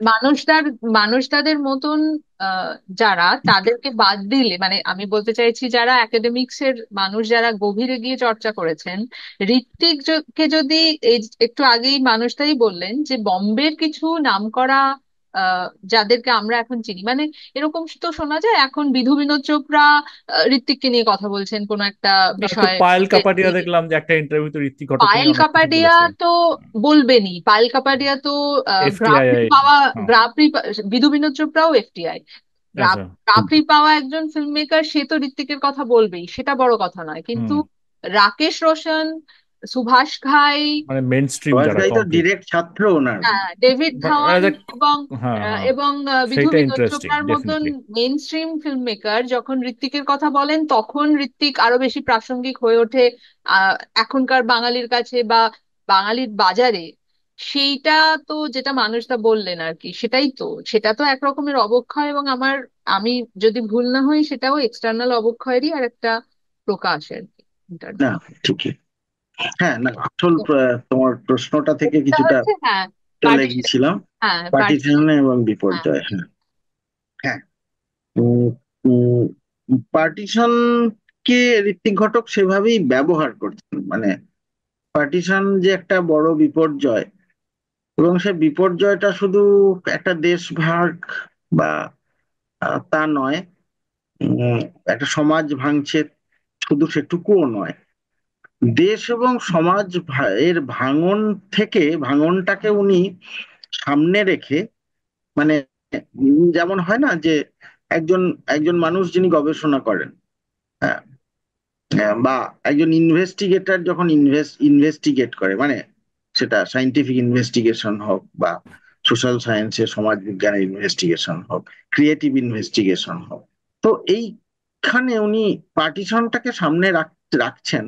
তারপরে পার্টিশনের মধ্যে দিয়ে উনি আরো অনেকগুলো প্রশ্নে ঢুকে পড়ছেন, কিন্তু যে হুম। প্রশ্নগুলো সবসময় শুধু পার্টিশনে আটকে থাকছে না। যেমন ধরা যাক, আহ উম, অভিরাম, সুবর্ণরেখার অভিরামের অস্তিত্ব। হুম, সুবর্ণরেখার অভিরাম এবং তার মা, মা সে যখন এসে তিনি বলছেন যে আমি বাগদি বউ, নাম কৌশল্যা। তো একজন জিজ্ঞেস করছে তো কোন জেলা বাড়ি, তো উনি তখন বলছেন যে এখানে হবে না জায়গা। হবে না। হুম। এবং তারপর কৌশল্যাকে আমরা দেখতে পাচ্ছি দণ্ডকারণ্যগামী ট্রেন থেকে একটা স্টেশনে তাকে নামিয়ে দেওয়া হচ্ছে, তিনি মারা যাচ্ছেন। হুম। হুম। এবং রামবিলাস এসে বলছে, ছি ছি, তুমি জাত জানো না, একজনকে আশ্রয় দিলে। অভিরাম সম্পর্কে বলছে ঈশ্বর চক্রবর্তীকে। তা এখানে তো শুধু আমি আর পার্টিশনে নেই, মানে ঋত্বিক তো আর শুধু পার্টিশনে নেই, ঋত্বিক তো একটা সমাজের বৃহত্তর ভাঙনের ভিতরে ঢুকে গেছে। হুম। যে ভাঙনটা এক্সপ্লিসিট পার্টিশন, সেই এক্সপ্লিসিট ভাঙন থেকে উনি কিন্তু ঢুকে পড়ছেন যে এক ধরনের ভাঙন এবং এক্সপ্লয়টেশনের গণ্ডির মধ্যে। হুম, যে কথাটা কিন্তু শুধুমাত্র পার্টিশনের মধ্যে ছিল না। বা নিতার প্রশ্ন, যেভাবে নিতাকে আমরা দেখছি যে নিতা নিজেকেও একটা সময়, মানে নিজে শঙ্কর বা ওর পরিবারের লোক যাদের নিতা খাওয়াচ্ছে, পড়াচ্ছে, রোজগার করছে, একমাত্র রোজগারের সদস্য পরিবারের। নিতাও তার এই পজিশনটা এনজয় করছিল। যেটা ঋত্বিক ঘটক দেখাতে থাকেন যে নিতার একই সঙ্গে উম, সে আইকন হয়ে উঠছে, এবং একই সঙ্গে ঋত্বিক আরেকটা জার্নি নিচ্ছেন যে নিতার এই ধারণাটা একেবারে ভুল ধারণা। হুম, হুম হুম এই সিস্টেমের মধ্যে কখনোই নিতাকে ওরা এক্সপ্লয়েট করবে। নিতার চাকরি, টিউশনি, রোজগার ইত্যাদির অর্থ সকলেরই কাজে লাগবে, সবাইকেই লালন পালন করবে, কিন্তু নিতা আসলে শেষ পর্যন্ত প্রত্যাখ্যাত হবে। এই যে চূড়ান্ত প্রত্যাখ্যান নিতাকে, এই চূড়ান্ত প্রত্যাখ্যান তো শুধু পার্টিশনের মধ্যে ছিল না। পার্টিশন কোথায় এখানে? তারা তো, কিন্তু এই প্রত্যাখ্যানটা আছে। এই প্রত্যাখ্যানটা মধ্যে যে সুপ্ত পেট্রিয়ার্কি আছে, যে অদ্ভুত ধরনের উম, একটা আহ একটা ক্যালকুলেশনের একটা সমাজ, একটা পরিবার সমাজ যেখানে সকলেই ক্যালকুলেশন করে চলে। হ্যাঁ, নিতা ছাড়া। নিতা শুধু নিজেকে ভেবেছিল যে সে আইকন। হুম, আসলে সে একটা সকলকে অন্নদাতা জগদ্ধাত্রী আইকন। কিন্তু ঋত্বিক কিন্তু একই সঙ্গে দুটো জিনিস লক্ষ্য করতে হবে। একটা হলো যে ন্যারেটিভ কি ভাষায় কথা বলছে, ন্যারেটিভের মধ্যে কি কি কি কথা হচ্ছে। আর একটা হলো মেটা ন্যারেটিভ, অর্থাৎ পরিচালক কিন্তু ন্যারেটিভের উপরে কতগুলো মন্তব্য করতে করতে যান। এটি ব্রেকটিয়ান স্টাইলের বৈশিষ্ট্য। ব্রেকটিয়ান স্টাইল বলতে লোকে বলে এস্ট্রেঞ্জমেন্ট। কিছুদিন আগে একদিন বলছেন না ঋত্বিকের ছবিতে এস্ট্রেঞ্জমেন্ট নেই তো, উনি তো অ্যাটাচমেন্ট তৈরি করেন। হুম, যাই হোক, হুম ওইটুকুই ব্রেক পড়েছে লোকে, আমাদের সাধারণভাবে কেন জানি না। তো যেটা হলো যে ওই মেটা ন্যারেটিভটা তৈরি করতে হয়, যে পরিচালক কিন্তু আরেকটা কথা বলার স্কোপ তৈরি করছেন, স্পেস তৈরি করছেন। হুম, যেমন সনতের ঘর থেকে প্রত্যাখ্যাতানিতা যখন নেমে আসছে, তখন আমরা দেখতে পাচ্ছি ক্যামেরাকে এমন একটা জায়গায় রাখা হয়েছে যেখানে আমরা বুঝতে পারি যে নিতার চেহারাটা আস্তে আস্তে আইকনের মতো হয়ে উঠছে। একটু লো অ্যাঙ্গেলে রাখা হয়েছে, ঠিক আইকন যেভাবে সামনের দিকে তাকিয়ে থাকে কিন্তু কার দিকে তাকিয়ে থাকে বোঝা যায় না, যে কোনো আইকনের চোখের দৃষ্টি। হ্যাঁ, দেখলে বোঝা যায় যে অসাধারণ শিল্পটা আমাদের কুমোরটুলির শিল্পীরা করেন। হুম, যে কোথায় আইকন তাকিয়ে আছে তুমি দেখবে যে সেটা খুব পরিষ্কার, পয়েন্ট অফ লুক বোঝা যায় না। হুম, হুম সেই রকম একটা জায়গা তৈরি হচ্ছে যখন, তখন ঋত্বিক কিন্তু ওই মেটা ডিসকোর্সটা তৈরি করার জন্য ওর নিজের মন্তব্যটা কোথায় আসছে না সাউন্ড ট্র্যাকে আসছে। ওই যে চাবুকের শব্দ, ল্যাশিং সাউন্ড। হুম, যে শব্দটা কিন্তু ন্যারেটিভের অংশ নয়। ন্যারেটিভের কোথাও থেকে তো ওইরকম তো ন্যারেটিভের কোথাও ওরকম সোর্স অফ সাউন্ড নেই। অর্থাৎ ওই সাউন্ডটা ঋত্বিকের মন্তব্য। ঋত্বিক বলছেন যে এটা উম, এটা এটা এটা এটা আসলে দৃশ্যগতভাবে তুমি যেটা আইকন আইকন দেখছো, আসলে আইকন নয়। হুম, আসলে এটা একটা ট্র্যাজেডি, আসলে এটা একটা বিট্রায়াল, আসলে এটা একটা চূড়ান্ত মানে বিষাদ এসে শেষ হবে। তো ল্যাশিং সাউন্ড, চাবুকের শব্দটা আমরা শুনতে পাচ্ছি। হ্যাঁ, তো আইকনের তো কোনো দুঃখ থাকতে পারে না। আইকন কি? মানে যেমন ফিলোসফিতে একটা প্রশ্ন করা হয় না যে জগতের মালিক ঈশ্বর, সবকিছুর নিয়ন্ত্রণ কর্তা, তাহলে জগতে যে এত দুঃখ, সেই সব দুঃখটা কি তাহলে ঈশ্বর ধারণ করেন? তাহলে ঈশ্বর তো খুব দুঃখী মানুষ। একটা বিষাদ এবং দুঃখের মানে ট্র্যাজেডি যে জায়গায় নিয়ে যেতে পারে আমাদের, সেই জায়গাটা ঋত্বিক ঘটক খুঁড়তে থাকেন। পর্দায় অনেক সময় তাকে আইকন হিসেবে দেখা যায়, কিন্তু আসলে আইকনের একটা চূড়ান্ত পতন হয়, একটা খুব মর্মান্তিক পতন ঘটে আইকনের। সেটাই ঋত্বিক ডিজায়ার জায়গা, সেখানেই ঋত্বিক পৌঁছতে চান। হ্যাঁ, মানে যেমন হ্যাঁ মাদার আইকনকে বেট্রোল ব্রেক ব্যবহার করেছেন মাদার কারেজে। হুম হ্যাঁ, মাদার কারেজ যেমন একটা মাদার আইকনকেই প্রথমে প্রথমে দেখবেন যে মাদার কারেজের ইমেজ বড় হতে থাকছে স্টেজে। স্টেজে মানে সেখানে তো আর ক্লোজ আপ নেই, কিন্তু হুম ক্রমাগত ওভার আর্চিং হতে থাকছে।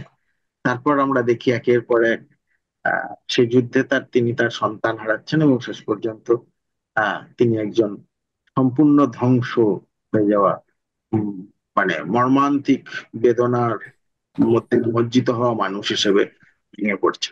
তো এভাবে আইকন তৈরি করা এবং আইকনকে বিনাশ করা, এই দুটো কাজ একসঙ্গে চলতে থাকে, থিসিস এবং অ্যান্টিথিসিস একসঙ্গে ঋত্বিকের ছবিতে চলতে থাকে। মানে আমি আমি যেটা বলছি যে পার্টিশনের যে ক্যারেক্টারটা, সেটা একটা ইন্ডিভিজুয়াল একটা অর্থোগোনাল ক্যারেক্টার নাকি এটা, মানে আমি আমি যেটা বুঝলাম আর কি, সেটা যে আপনার ডিসকাশন থেকে, যে ব্যাপারটা হচ্ছে কিছুটা পার্টিশন ইজ এ ব্যাকড্রপ, এবং তার যে ইউনিভার্সাল যে যে মানে হুম ট্র্যাজেডি গুলো, মানুষের ইউনিভার্সাল হুম ট্র্যাজেডি, মানে ধরুন ইন্ডিয়ান হুম কনটেক্সটে hmm casteism is universal tragedy, হুম বা ধরুন হুম এস্ট্রেঞ্জমেন্ট, বা ধরুন হুম আরো অন্যান্য ধরুন ট্র্যাজেডি গুলো, সেইগুলোর ব্যাকড্রপে কিভাবে আরো ফুটে উঠছে, আমার মনে হয় যে সেই জিনিসটা মানে আরো বেশি করে দেখাচ্ছে, মানে সেগুলো হয়তো কিছুটা ইউনিভার্সাল ভ্যালিউ আছে। হ্যাঁ, তবে ব্যাকড্রপ না বলে আমার মনে হয় এটাকে পয়েন্ট অফ ডিপার্চার বললে ভালো হয়।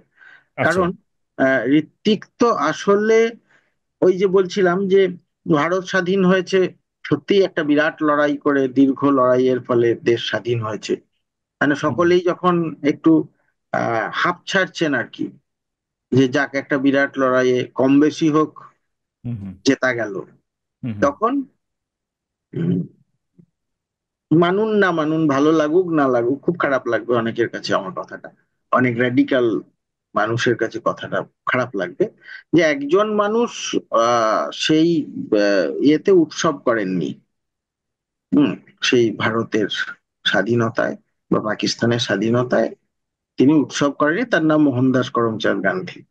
হুম। যাকে বাদ দিয়ে ভারতবর্ষের স্বাধীনতা আসতো কিনা আমার সন্দেহ আছে।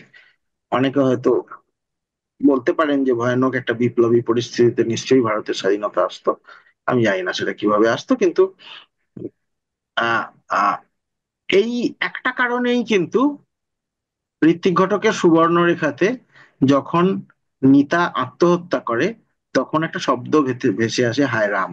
কেমন? ফলে এই হায় রামটা কোথাও থেকে আসছে না, ওখানে কোনো গান্ধিয়ান ছিল না, আর যাই হোক চরিত্রগুলোর মধ্যে। হ্যাঁ, তো হায় রামটা কোথা থেকে আসছে? হায় রামটা পরিচালকের মন্তব্য একটা। হুম হ্যাঁ, এক ধরনের কি বলা যাবে এটাকে, উম শ্লেষ তো বিদ্রূপ নয়, মানে এটা হচ্ছে এক ধরনের আইরনি, সরি শব্দটা ভুলে গিয়েছিলাম।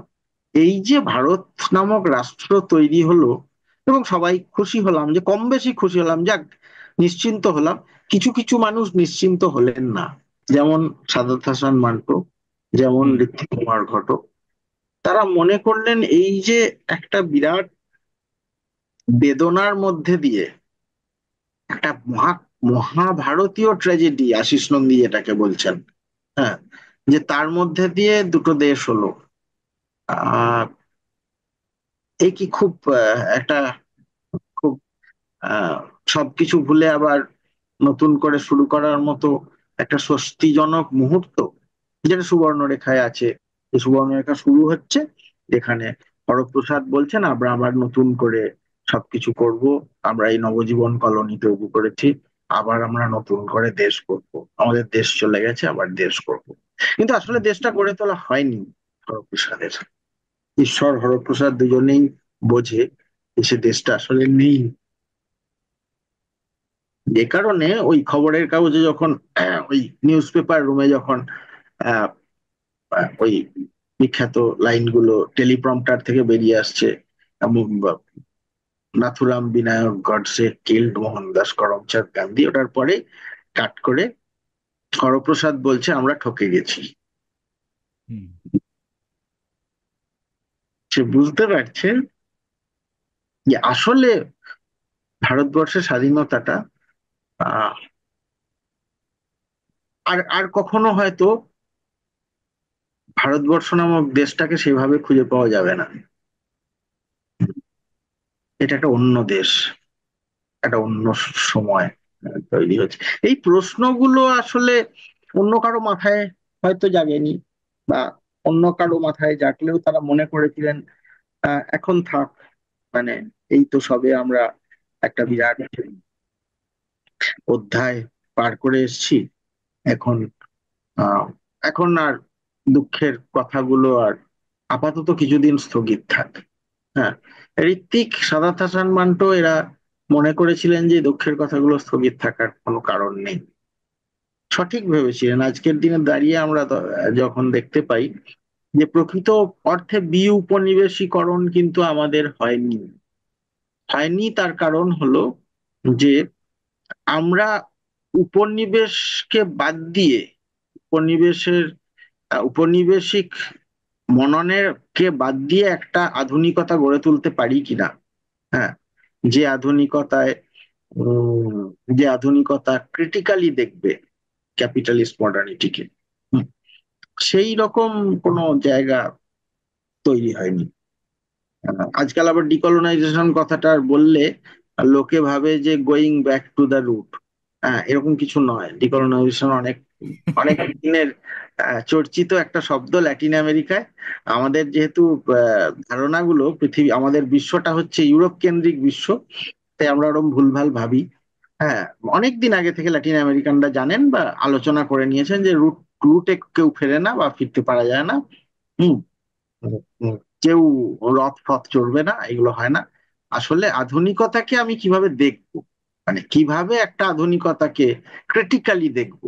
উপনিবেশ আমাকে একভাবে একটা আধুনিকতাকে দেখতে শিখিয়ে দিয়ে গেছে। হুম। হ্যাঁ, সেই দেখাটার মধ্যে সমস্যা আছে অনেকগুলো। কারণ সে আমাকে এক্সপ্লয়েট করার জন্যই আমাকে একভাবে শিখিয়েছিল। তো আমাকে তাহলে একটু অন্যরকম ভাবে দেখার একটা আহ মানে জায়গা রাখতে হবে। হুম এবং সেই বিঔপনিবেশিকরণ একটা নিরন্তর প্রক্রিয়া, কিন্তু সেই নিরন্তর প্রক্রিয়াটা মান্টো বা ঘটক আমরা যদি শুরু করি তাহলে সম্ভব। অনেক প্রশ্ন আমাদের মাথার মধ্যে আসবে, অনেকগুলো প্রশ্নকে আমাদের আহ বাইপাস করে যেতে পারবো না। সবাই যখন প্রশ্নগুলোকে বাইপাস করে যাচ্ছিলেন, ঋত্বিক এবং সাদাত হাসান মান্টো মনে করেছিলেন এই প্রশ্নগুলোকে বাইপাস করবো না। হুম এই এই প্রশ্নগুলোকে অ্যাড্রেস করতে হবে, এবং এই প্রশ্নগুলোকে তারা অ্যাড্রেস করছেন। আর অনস্মাকে নিয়ে মানে দোহাই আলীও তো একটা কমেন্ট, যেভাবে আহ চাবুকের শব্দ যেভাবে হুম হুম ঋত্বিকের কমেন্ট, হুম হায়রাম যেভাবে কমেন্ট, তেমনি কোমল গান্ধারের যে দোহাই আলী, সেটা নিয়েও যদি, কোমল গান্ধার নিয়ে যদি কিছু। হ্যাঁ, কোমল গান্ধার আহ, মানে ঋত্বিক ঘটকের বলা যেতে পারে সবচেয়ে সুন্দর ছবি। হ্যাপি মানে সত্যি যে ছবি আর কি। ছবিটা, আমার হ্যাপি ভীষণ হ্যাঁ, এন্ডিং। যে ছবিটাতে উনি, হ্যাঁ, যে ছবিটাতে উনি চেয়েছিলেন, উনি নিজেই বলেছেন যে আচ্ছা, আমরা একটা কিছু তৈরি করি যে মানে যেখানে আহ আসলে নিজের অটোবায়োগ্রাফিক্যাল কিছু কিছু বাস্তবতা তার থিয়েটারে থাকা, এবং থিয়েটার, তারপর কিছুটা ব্যর্থতাও বটে আইপিটি এর। হ্যাঁ, আর তারই সঙ্গে আহ অনস্বয়াকে দেখা। উম, সবচেয়ে বড় কথা, বিষ্ণুদের নাম রেখেছি কমল গান্ধার মনে মনে। হ্যাঁ, রবীন্দ্রনাথের লাইনটাকে রেখে বিষ্ণুদেব যখন একটা কাব্যগ্রন্থ লিখলেন, এই সবকিছু, আর রবীন্দ্রনাথের লাইন তো রয়েছে। সেই লাইনটাকেই বিষ্ণুদেব তার কাব্যগ্রন্থের শিরোনাম করলেন, নাম করলেন আর কি। তো এই সবকিছু বিষ্ণুদেব একজন মানুষ যিনি ঋত্বিক ঘটকের ছবিকে বুঝতে পারতেন, পেরেছিলেন। তার অন্তত মেঘেটাকা তারা নিজে লেখাটা লিখেছেন তাতে বোঝা যায়। অন্যেরা, এমনকি কমিউনিস্ট পার্টির তার সঙ্গীরাও বুঝতে পারেননি, বুঝতে চাননি, কিন্তু বিষ্ণুদেব বুঝেছিলেন। এবং বিষ্ণুদেবের সঙ্গে তার খুব একটা হৃদ্যতা ছিল। তো কোমল গান্ধার সেই রকমই একটা ছবি, যেখানে উনি বলছেন যে আমি একটু উম, এই একটা একটা অন্তত কিছুটা, অতটা বিষাদ না থাক, না থেকে একটা, যাকে বলে একটা উম আশার আলো, আশা সেটা থাকবে। আহ কিন্তু কোমল গান্ধার তাকে খুবই দুঃখ দিয়েছিল একটা দিক থেকে, কারণ আহ তারই পার্টি, তারা কোমল গান্ধার ছবিটাকে যে কোনো ভাবে হল থেকে তুলে দেওয়া এবং যে কোনো রকম ভাবে এটা প্রচার করার চেষ্টা করেছিল যে কোমল গান্ধার ঋত্বিক ঘটক কমিউনিস্ট পার্টিকে খারাপ করে দেখিয়েছেন, মানে একটা খারাপ চোখে দেখিয়েছেন আর কি। হুম ফলে ঋত্বিক ঘটকের কোমল গান্ধার অত চমৎকার একটা ছবি, ছবিটা যখন রিলিজ করলো উনি অনেক আশা করেছিলেন যে সকলেই ভালোভাবে নেবে, স্পোর্টিংলি ভালো দেখবে, সেটা হয়নি। কিন্তু ওটা ওকে খুব ভেঙে দিয়েছিল। ওই ছবিটার পরবর্তী আহ, ইয়েটা, যা ঘটনাক্রম, সেটাই কিন্তু ঋত্বিক ঘটককে ভেঙে দিয়েছিল, এবং একের পর এক খারাপ রিভিউ লেখা হয়েছে। পরিচিত মানুষ তারা লিখেছেন খারাপ রিভিউ, এই আর কি, মানে এভাবে। তবে দোহাই আলীর আহ প্রশ্নটা হলো যে ঋত্বিকের ছবিতে সবসময়, যেহেতু সলিলের সঙ্গে ওর বন্ধুত্ব ছিল, যেহেতু আইপিটি এর মানে বিজন ভট্টাচার্য এবং সলিল, এই দুজন, যে আইপিটি এর তো একটা বড় জায়গা ছিল যে লোক সংস্কৃতি, তারই সঙ্গে কৃষক আন্দোলন, এবং তারই সঙ্গে একটা বিশ্বজনীন উপনিবেশ ক্যাপিটালিজমের বিরুদ্ধে যে আন্দোলন, জাগরণ, সে তিনটে জায়গাকে এক করার ফলে লোক সংস্কৃতিকে সামনে রেখে একটা অল্টারনেটিভ মডার্নিটির জায়গা তৈরি করা, গানে বিশেষ করে, যেটা আমরা হেমাঙ্গ বিশ্বাসের গানে দেখতে পাই, যেটা আমরা সলিল চৌধুরীর সুরে দেখতে পাই, অনেক ধরনের সুর অনেক ভাবে নেওয়া, যদিও সলিল অনেকটাই পাশ্চাত্য সুরের প্রভাবে, কিন্তু অনেক ধরনের অনেক রকম সুর এর প্রভাব তার গানে ছিল। তা সেই জায়গাগুলো আহ, আসলে ঋত্বিক ঘটকেরও ছিল, যেখানে দোহাই আলী, উম, যে জায়গাটা, সেটা তো খুবই খুবই ইন্টারেস্টিং একটা জায়গা, মানে ওভাবে আহ উম, একটা অসম্ভব পেস চলচ্চিত্রের পর্দায় তৈরি করা, এবং তারপর সেটাকে থামানো, এইভাবে থামিয়ে দেওয়া, এটা উম, ভারতীয় ছবিতে এইভাবে খুব একটা কখনোই করা হয়নি। এবং যদি দেখা যায় যে দোহাই আলীর ক্যামেরা যেভাবে ছুটতে থাকে, তারই সঙ্গে দোহাই আলী মানে বাইচিং এর সময় আরো হুম। আরো যত যত যত প্রতিযোগিতায় হচ্ছে, দোহাই আলী বলা হচ্ছে, এবং তারপর একটা অ্যাব্রাপ্ট শেষ। কিন্তু তার মধ্যে ওইখানে যে লালগোলা সিকোয়েন্সে, যে যদি খুব ভালোভাবে দেখা যায়, তাহলে অনেকগুলো ছোট ছোট স্পেস উনি তৈরি করছেন। দুজন তিনজন ক্যারেক্টার একটা জায়গায়, ভৃগু অনুসোয়া একটা জায়গায়, বিজন ভট্টাচার্য এবং আরো দু হুম। একজন, হম একটা জায়গায় সতীন্দ্র ভট্টাচার্য এবং আরো দু একজন, এই যে ছোট ছোট কতগুলো স্পেস তৈরি করছে, এবং আশ্চর্য আশ্চর্য একটা প্যাটার্ন বা বুনন তৈরি করছেন ওখানে উনি, যে তিন চারটে ছোট ছোট ঘটনা, চারটে ছোট ছোট ঘটনা, চার রকম ধরনের আলোচনা ওইখানে ডেভেলপ করছে। হুম তারই সঙ্গে ভৃগু এবং অনুসরার মধ্যে একটা আহ সখ্য, এবং একে অন্যকে বোঝার জায়গাটাও ডেভেলপ করছে।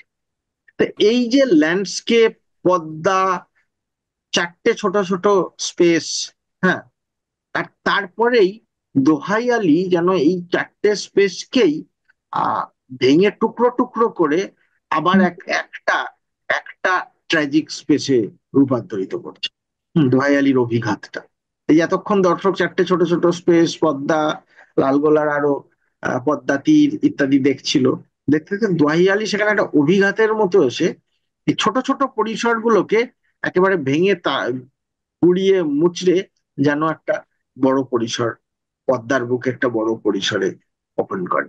হম তো এইরকম যে অসাধারণ স্ট্র্যাটেজি, মানে ভিজুয়াল স্ট্র্যাটেজি, কিভাবে এডিট করবেন, কিভাবে সিনেমাটোগ্রাফি, স্পেস, টাইম হ্যান্ডেল করার যে অসাধারণ স্ট্র্যাটেজি, দোহাইলি ওই সিকোয়েন্সটা দেখলে এটা বোঝা যায় যে কি মারাত্মক দখল ছিল ওনার সিনেমাটিক ক্রাফটের উপরে। হুম, শুধু হুম। আবেগ সর্বস্ব ছবি বলে অনেকে মনে করেন, তারা লক্ষ্য করেন না ওর মাস্টারি ওভার। হ্যাঁ, আর তাছাড়া অদ্ভুত ভাবে মানে আমি এখনকার ছবি বানানোর এবং এখনকার যে একেবারেই গল্প নির্ভর যে স্ক্রিপ্ট লেখা, তার প্রেক্ষিত থেকেও যদি তাকাই, তাহলে কোমল গান্ধার খুব অদ্ভুত ভাবে আধুনিক এক রকমের স্ক্রিপ্টিং, যেটা কিন্তু অরণ্যের দিনরাত্রির আগে ঘটেছে, প্রায় এক এক এক দশক আগে ঘটেছে, যেখানে এক্স্যাক্টলি মানুষটা যেভাবে বলছেন, এই যে ছোট ছোট র্যাম্বলিং, ছোট ছোট বন্ধুত্ব, এবং সেটা হচ্ছে এক রকমের নারী পুরুষ একসঙ্গে মিলে যে একটা সংগঠন করছে, এই হ্যাঁ। প্রত্যেকটা ছেলে মেয়ে তারা মধ্যবিত্ত, আহ, এবং ডেফিনেটলি ব্যাকগ্রাউন্ডে দেশভাগ রয়েছে, সেই মধ্যবিত্ত শিক্ষিত পরিবার থেকে উঠে আসা যে ছেলে মেয়েরা, ভৃগু অনুসুয়া, ওদিকে চিত্রা সেন, অনিল চ্যাটার্জি আর সতীন্দ্র ভট্টাচার্যের চরিত্র, আবার এদিকে বিজন ভট্টাচার্য তো আছেন, এই যে মিলে এই এতগুলো ক্যারেক্টার এবং তাদের প্রত্যেকের ছোট্ট ছোট্ট গল্প রয়েছে, সেটা মিলিয়ে আবার একটা বড় হুম গল্পের তারা প্রত্যেকে অংশ। এইটা কিন্তু যদি কেউ স্ক্রিপ্ট রাইটিং বা গল্প বলার হুম, পার্সপেক্টিভ থেকে দেখে, ভীষণ আধুনিক। হুম, যেটা ওই 60-এর দশকের গোড়ায় এইরকম ভাবে, তখন একরকমই আধুনিক তো নিটোল বটেই। গল্প। ষাটের দশক যতটা আধুনিক ততটা আধুনিক তো কেউই নয়, কারণ ষাটের মে 68-এর মতো আধুনিকতা আর কোথায় পাওয়া যায়? মানে তুমি কন্টেম্পোরারি বলতে চাইছো? আমি বলছি হ্যাঁ, মানে আধুনিক অর্থে আমি বলছি যে ভয়ানক ভাবে কন্টেম্পোরারি, সমকালীন, কারণ সমকালীন। ওইরকম। হ্যাঁ, মানে একটা নিটোল গল্পের মধ্যেই কিন্তু তখন আমরা থাকছি। হুম, মানে হুম, তখন হুম, আপনি মেন স্ট্রিমে বলুন আর সত্যজিতের হুম, গল্পে বলুন, সত্যজিৎ এইরকম ধরনের ছবি বানিয়েছেন এক দশক পরে, যেটা অরণ্যের দিনরাত্রি, এই বোধহয় আগামীকালই দেখানো হবে কান ফেস্টিভ্যালে, রিস্টোর ভার্সন অফ অরণ্যের দিনরাত্রি। আচ্ছা। সেই কারণে আবার করে একবার দেখছিলাম বলে আরো আবার মনে পড়লো যে এই একই ধরনের ঘটনা। আর অরণ্যের দিনরাত্রি লিখেছেন সুনীলের লেখা। যাই হোক, মানে সিনেমাতে এইরকম নিটোল গল্প না রেখে ছোট ছোট গল্প বলা এবং একটা হুম, র্যাম্বলিং তৈরি করে একটা দলকে আহ আহ, নিয়ে গল্প বলা, একটা একটা হ্যাঁ মানে গ্রুপকে হ্যাঁ, নিয়ে গল্প বলা, সেইটা সেই অর্থে দেখতে গেলে ভীষণ আহ স্টিল অরণ্যের দিন রাত্রিতে কিন্তু ahead মেন of. ক্যারেক্টার, মানে তুমি যেটা বলছো যে মেন ক্যারেক্টার অরণ্যের দিন রাত্রিতে খুব প্রমিনেন্ট আর কি, মানে ওদের মানে না, সৌমিত্র। সেটা হয়তো এখানেও প্রমিনেন্ট, এখানেও ভৃগু অনুসূয়া হয়তো অরণ্যের মেন ক্যারেক্টার। দিনরাত্রির যেটা আহ, যে যেটা বলবো যে অরণ্যের দিনরাত্রির যেটা সেটা হলো যে অরণ্যের দিনরাত্রি একটা ডিফাইন্ড স্পেসে মোটামুটি ভাবে হচ্ছে। কোমল গান্ধারের কিন্তু যদি দেখা যায় স্পেশিয়ালি দেখা যায়, লোকেশন ওয়াইজ দেখা যায় হ্যাঁ, এবং কলকাতা থেকে ল্যান্ডস্কেপ তারা ওয়াইজ, হ্যাঁ কলকাতা ট্রাভেল থেকে করছে। লালগোলা, লালগোলা থেকে দার্জিলিং, দার্জিলিং থেকে বজবজ, মানে লাস্ট শোটা যেখানে হচ্ছে আর হ্যাঁ, কি। হ্যাঁ, কলকাতার মধ্যেও অজস্র স্পেস। হ্যাঁ, রাইট, মানে বাংলার। কোনোটা নাটকের তোমার রিহার্সালের জায়গা, কোনোটা হচ্ছে কলকাতার রাস্তার শিক্ষকদের মিছিল, খাদ্য আন্দোলনের মিছিল। হুম, হ্যাঁ, হ্যাঁ হ্যাঁ। কোনোটা হচ্ছে একটা কফি হাউসের ভিতরের জায়গা। এরকম হ্যাঁ, অজস্র জায়গা, মানে কোনোটা হচ্ছে অনস্বর বাড়ি, বাড়ি। পাখি অনু এবং অনুস্বা তাদের বাড়ি। হুম, মানে আশ্চর্য স্পেস যদি দেখা যায় স্পেশিয়ালি ওই রকম একটা ছবিকে, মানে অতগুলো ধরনের স্পেসকে, অত টাইপের স্পেসকে বুনে দেওয়া কিন্তু কঠিন কাজ। ও কাজটা খুব সোজা কাজ নয়। একদমই। অরণ্যের দিন রাত্রি তাও তুলনায় একটু স্ট্রিমলাইন্ড, হ্যাঁ, হ্যাঁ, কারণ তার স্পেশিয়াল এক্সপ্লোরেশনের দিক থেকে সে মোটামুটি খুব হ্যাঁ, ডিফাইন্ড আর কি। হুম, হুম হুম সেই ঠিকই। হুম। আচ্ছা একটা, আমি একটা মানে জাস্ট ইয়েতে আমরা সত্যজিৎ রায়ের সাথে মানে ছবির সাথে ঋত্বিক ঘটকের ছবির অনেক কম্প্যারিজন করছি। একই সাথে মৃণাল সেনের যে রাজনীতি বা প্রত্যক্ষ রাজনীতি, মানে খুব ডিরেক্ট পলিটিক্স আর কি, ডিরেক্ট মানে বক্তব্য যেটা উনি বলেছেন, তো তার সাথে ঋত্বিকের ছবির যে রাজনীতি, তো এই দুটোকে আপনি মানে কিভাবে মানে যদি কিছু বলেন এই ব্যাপারটা নিয়ে। হুম। হ্যাঁ, মানে মৃণাল সেন এবং ঋত্বিক ঘটক দুজনেই কিন্তু নিজেদের মতো করে ব্রেকটিয়ান ফিল্ম মেকার। আচ্ছা। ঋত্বিক ঘটক নিচ্ছেন ব্রেকটের এপিক থিয়েটারের মেজাজটা, এবং এপিকের যে অভিঘাত যেভাবে তৈরি হয়। আর মৃণাল সেন নিচ্ছেন তার যে রাপচার, এলিয়েনেশন এবং এস্ট্রেঞ্জমেন্টের পলিটিক্স। হুম, সেই জায়গাটা বা ফর্মটা, যেটা আবার মৃণাল সেন শুধু একা নেননি, সেটা ল্যাটিন আমেরিকার চলচ্চিত্রকারদের মধ্যে অনেকেই নিয়েছিলেন, যেমন টমাস গুতিয়ের আলেয়া, কিউবান ফিল্ম মেকার। হুম হুম। এদের সঙ্গে তো মৃণাল সেনের খুবই বন্ধুত্ব ছিল, ফলে মৃণাল সেনকে ওই ঘরানায় ফেলতে হবে, উম, যে যারা ওই রকম ফিল্ম করছেন আর কি। আচ্ছা। আর ঋত্বিককে অনেকটা ফেলতে হবে যারা একটু এপিক ঘরানার ছবি তৈরি করেন, সেটা ভারতবর্ষের ঋত্বিক ছাড়া তার সময় কেউ ছিলেন না। কেউ যে তেমন করেছেন তা না। হুম, ফলে ঋত্বিককে একেবারেই মনে হয় যে সবার থেকে আলাদা। হ্যাঁ। আর যেমন ঋত্বিকের খুব প্রিয় একজন ফিল্ম মেকার ছিলেন গ্রিক ফিল্ম মেকার ক্যাকওয়ানেস। ক্যাকওয়ানেস আসলে গ্রিক এপিকের উপর ছবি করার করতেন, আচ্ছা। চেষ্টা করতেন। হুম, তো যে কারণে ঋত্বিকের প্রিয় ফিল্ম মেকার ছিলেন উনি। হুম, হুম। অন্যতম প্রিয় ফিল্ম মেকার। হ্যাঁ। আবার যদি মৃণাল সেনের প্রিয় ফিল্ম মেকার দেখা যায়, তাহলে মৃণাল সেনের প্রিয় ফিল্ম মেকার লিন্ডসে অ্যান্ডারসন। হ্যাঁ। ওই একই সমকালীন, কিন্তু লিন্ডসে অ্যান্ডারসন একটু একটু বিদ্রোহী ধরনের ফিল্ম মেকার। তার ছবিতে এক ধরনের পলিটিক্স, বিদ্রোহ অনেকটা সরাসরি ভাবে দেখা যায়। ক্যাকোয়ানিস, লিন্ডসে অ্যান্ডারসন, মৃণাল সেন, ঋত্বিক ঘটক, এদের সবারই কিন্তু আহ, একটা রুট হচ্ছে কমিউনিস্ট পার্টি। এরা সবাই হুম। কোনো না কোনো ভাবে মার্কসিস্ট। হুম, হুম। হুম। আহ, মানে সরাসরি হোক, কখনো মেম্বারশিপ নিয়েছিলেন কিনা ওটা ভেবে লাভ নেই, ওগুলো কোনো কাজের কথা নয়। ম্যাটার করে না, ফলে হ্যাঁ। ম্যাটার করে না অতটা। কিন্তু এরা ওই বিভিন্ন রকম ভাবে কাজ করছেন, মানে পলিটিক্সেরই বিভিন্ন অঙ্গ বিভিন্ন ভাবে তাকে দেখা। হ্যাঁ। হুম, ঋত্বিকের দেখাটা একটা এপিক স্টাইলে দেখা, এপিক সিনেমা। মৃণাল সেনের দেখাটা সেখানে এক ধরনের আহ কি বলা যাবে, সিনেমা অফ এস্ট্রেঞ্জমেন্ট বলা যেতে পারে। হুম, একটা আচ্ছা। ধরন যেখানে ভেঙে ফেলা গল্প বলার পদ্ধতিকে ইত্যাদি। সব ছবিতে নয়, 70-এর দশকের ছবিতেই মূলত। হ্যাঁ।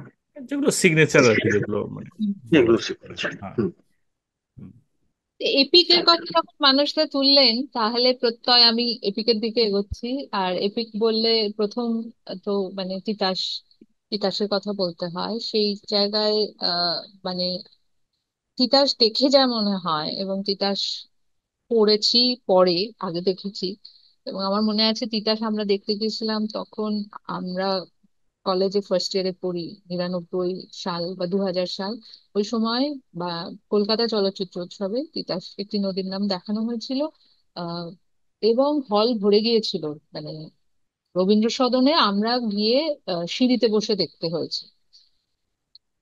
সেই তিতাস একটি নদীর নাম নিয়ে যদি মানে এই যে বাংলা ছবি, সেই অর্থে আবার করে উনি কি সেই নদীর মাতৃক বাঙালির ইতিহাস লিখলেন তিতাসকে, যেভাবে উনি আহ ওনার মতো করে ডেপিক্ট করলেন মল্লবর্মণের তিতাসটাকে নিয়ে। হুম, সেই অবশ্যই একটা নদী মানে শুকিয়ে যাচ্ছে হ্যাঁ, এখন। উম, ঋত্বিকের ছবিতে সবসময় এই ক্রাইসিস গুলো একটা আহ, একটা ক্রাইসিস, মানে যেটাকে বলা যেতে পারে একটা মানে যেটা খুব ছোটখাটো ক্রাইসিস নয় আর কি, মানে যার একটা এপিক ডাইমেনশন আছে। রাইট। একটা নদী শুকিয়ে যাওয়া, তার হুম। একটা এপিক ডাইমেনশন এমনিতেই রয়েছে। উম, তারপর আহ, আহ, ছবির এই ছবিটার ক্ষেত্রেই সিনেমাটোগ্রাফিটাও একটু অন্যরকম। আহ, তিতাসের তিতাসের সিনেমাটোগ্রাফির মধ্যে আহ বা- বলা যেতে পারে ঋত্বিকের আহ বেশ কয়েকটা জায়গায় লো অ্যাঙ্গেল শটের আগেও ছিল, যেমন সুবর্ণরেখায় বহুরূপী লো অ্যাঙ্গেল শট সেরকম। কিন্তু তিতাসে বেশ কিছু লো অ্যাঙ্গেল শট এবং আহ ফুল লেন্সে কাজ করা, মানে একেবারে অনেকটা ডেপথে। হ্যাঁ। সেটা আমার খুব ভালো, মানে ভালো লাগে। আর মনে হয় যে একটা একটা বিরাট প্রেক্ষাপট তৈরি করা, মানে যে ইম্প্যাক্টটা তিতাস থেকে প্রাথমিকভাবে আমারও হয়েছিল যে একটা বিরাট প্রেক্ষাপট তৈরি হচ্ছে, মানে চরিত্র একটাই গ্রাম, একটা বা দুটো গ্রাম, কতগুলো চরিত্র, আহ একটা নদী, যে নদীটা শুকিয়ে যাচ্ছে, আর কিছুটা পদ্মা। কিন্তু যে প্রেক্ষাপটটা তৈরি হয় এখানে একটা বিরাট প্রেক্ষাপট তৈরি হয়। হুম, এই যে বিরাট প্রেক্ষাপট তৈরি হয় এবং যেখানে ওই উম, মানে হারিয়ে যাওয়া, উম, মানে ওডিসিউস, যেমন ওডিসিউসের মতো করে আর কি, ওডিসিউসের স্কার ওরকম আর কি।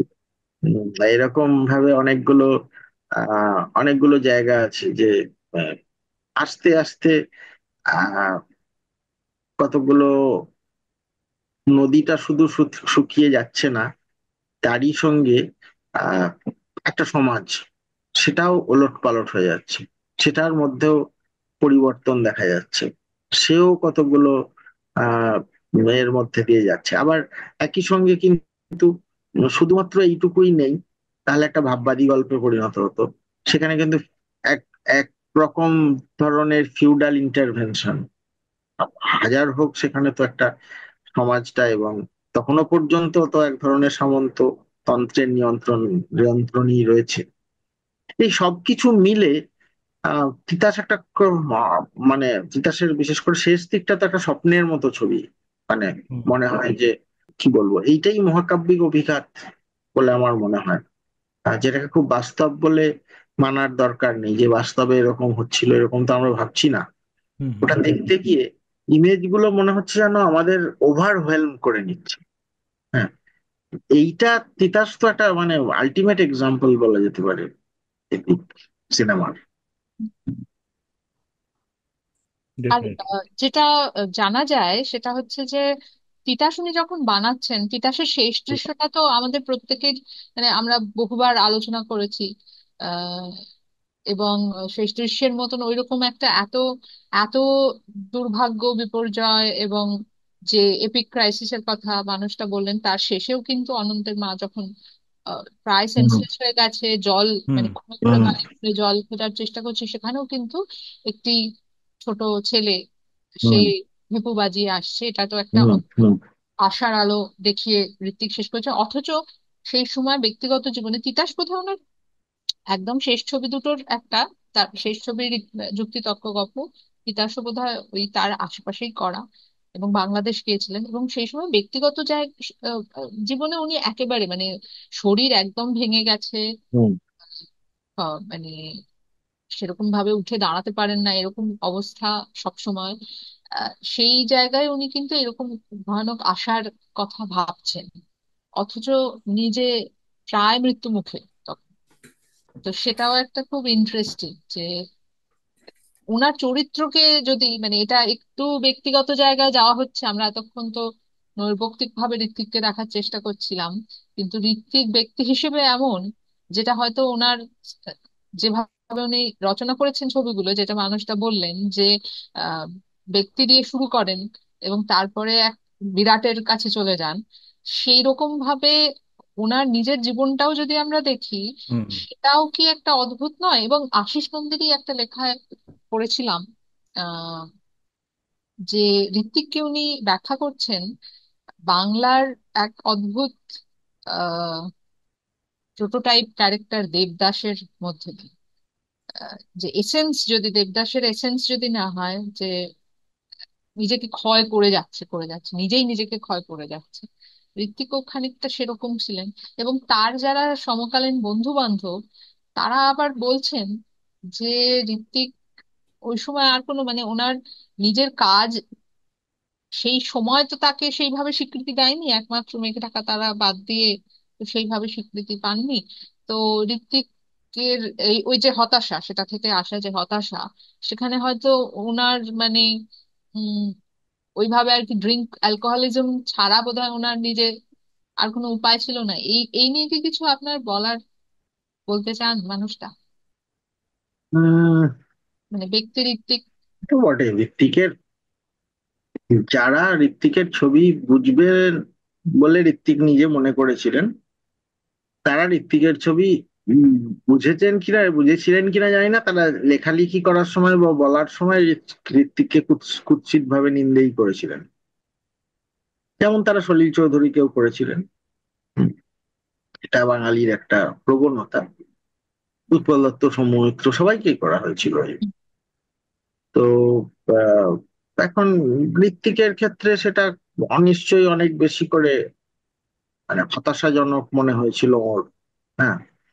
হুম, ফলে উনি এমন একটা রাস্তা নিলেন যেটা আত্মঘাতী বলা যেতে পারে।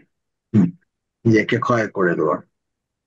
কিন্তু এর মধ্যেও এই যে নিজেকে ক্ষয় করে দেওয়া, সেটাকে আমি কিভাবে দেখবো?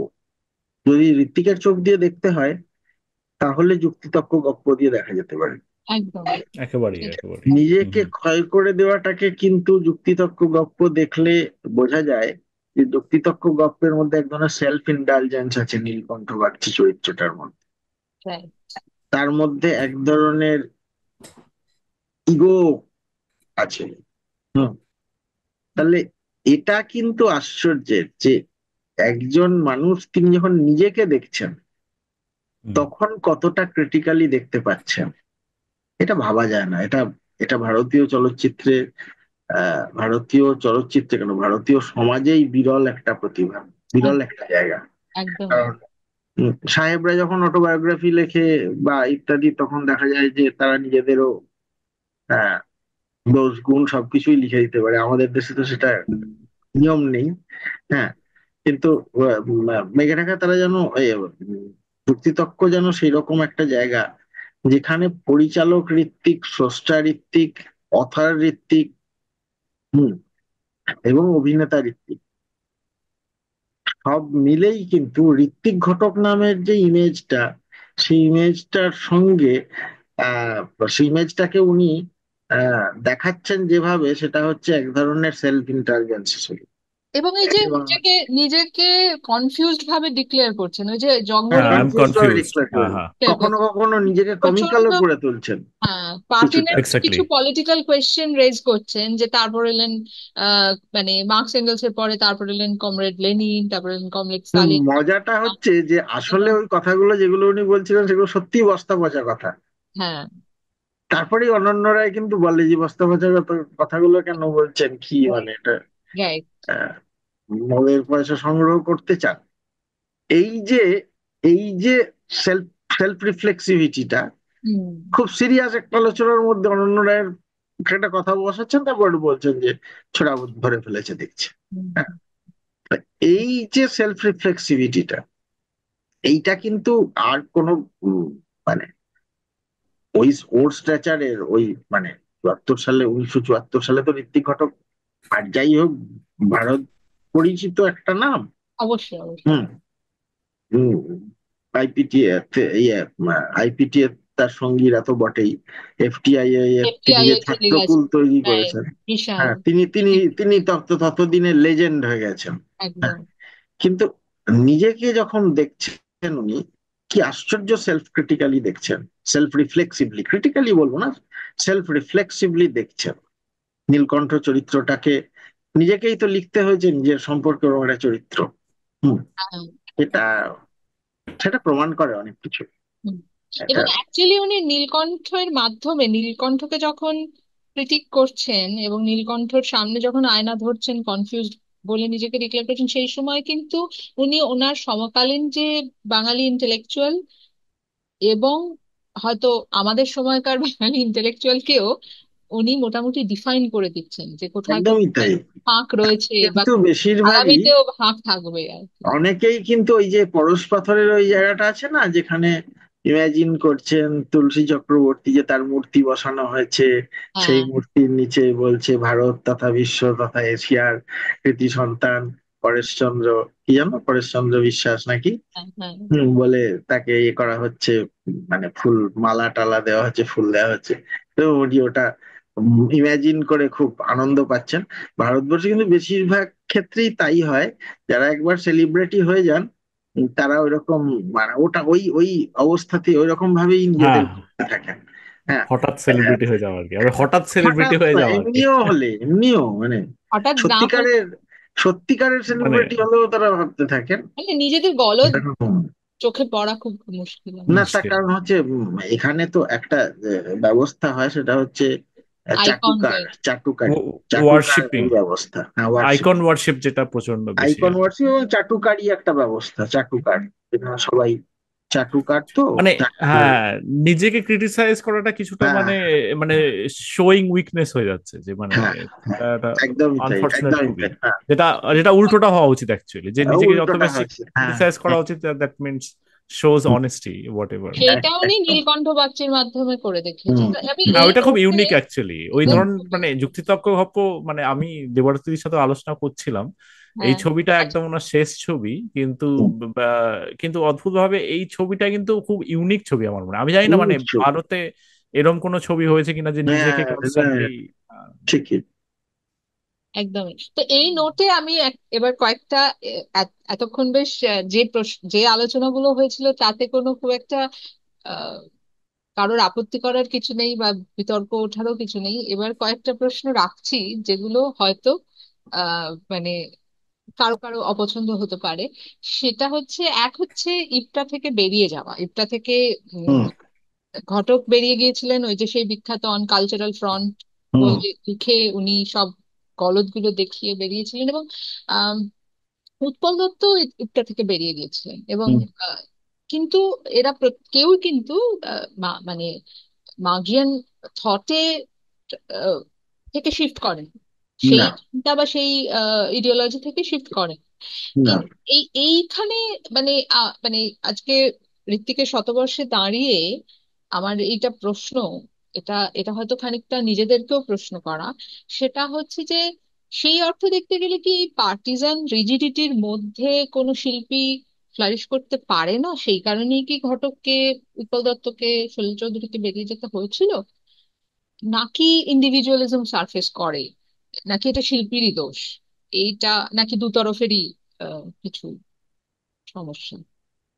না, যদি সেটা 1937 সাল থেকে, মানে ইকটার জন্মের একটু পরে প্রগ্রেসিভ রাইটার্স অ্যাসোসিয়েশন থেকে ধরলে, হুম, হুম, যদি সেটা আহ, আহ, আহ, মানে 35 থেকে 47 পর্যন্ত কাজ করতে পারে এবং মারাত্মক সফলভাবে কাজ করতে পারে, তাহলে সেটা নিশ্চয়ই আরো 20 বছর কাজ করতে পারতো। হ্যাঁ, তখন তো কমিউনিস্ট পার্টির যে ধরনের নেতৃত্ব তৈরি হলো সেখানে, পিসি যোশীকে সরিয়ে দেওয়া হলো, কালচারাল ফ্রন্টের একেবারে বলা যেতে পারে পিসি যোশীর সঙ্গেও তো অনেক বিষয়ে অনেক এই কালচারাল ফ্রন্টের লোকেদের কিন্তু, এমনকি ঋত্বিক ঘটকেরও বিতর্ক হয়েছে। পিসি যোশী বলছেন যে আমি এটা মানতে পারছি না, হুম, বা আমার এটা অন্যরকম মনে হচ্ছে।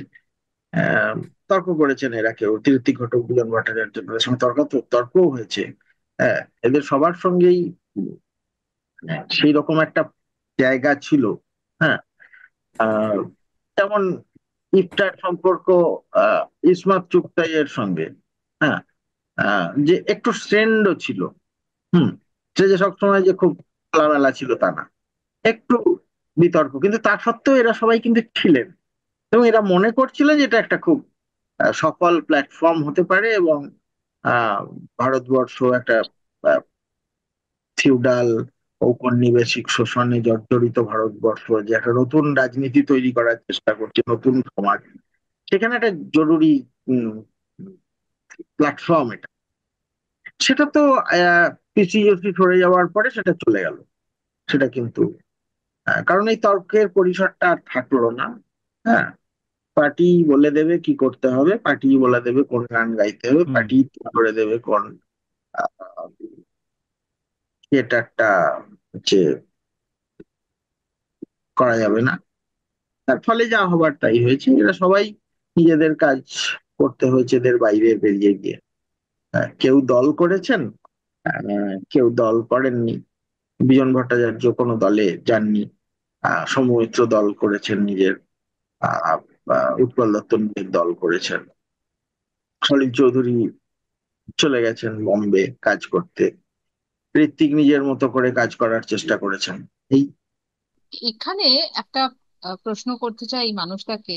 সেটা হচ্ছে যে ঋত্বিক সম্বন্ধে বলা হয়, বলা হয় বলতে সবাই বলেন বা খুব বিচক্ষণ লোক বলেন তা নয়।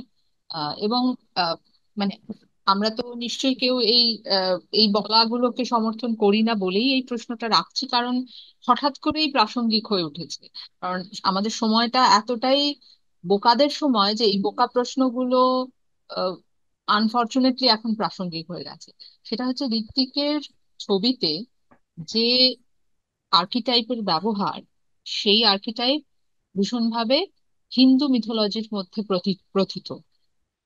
সেই সূত্রে বিজেপির এক রকমের বা দক্ষিণপন্থার অ্যাপ্রোপ্রিয়েশনের সুযোগ রয়েছে। সে তো না হয় দক্ষিণপন্থা এটাই করে থাকে, সে তো যদি করে তাতে তাদেরকে আমি অন্তত দোষ দিই না, কারণ তাদের আর কোনো কালচারাল হেরিটেজ নেই।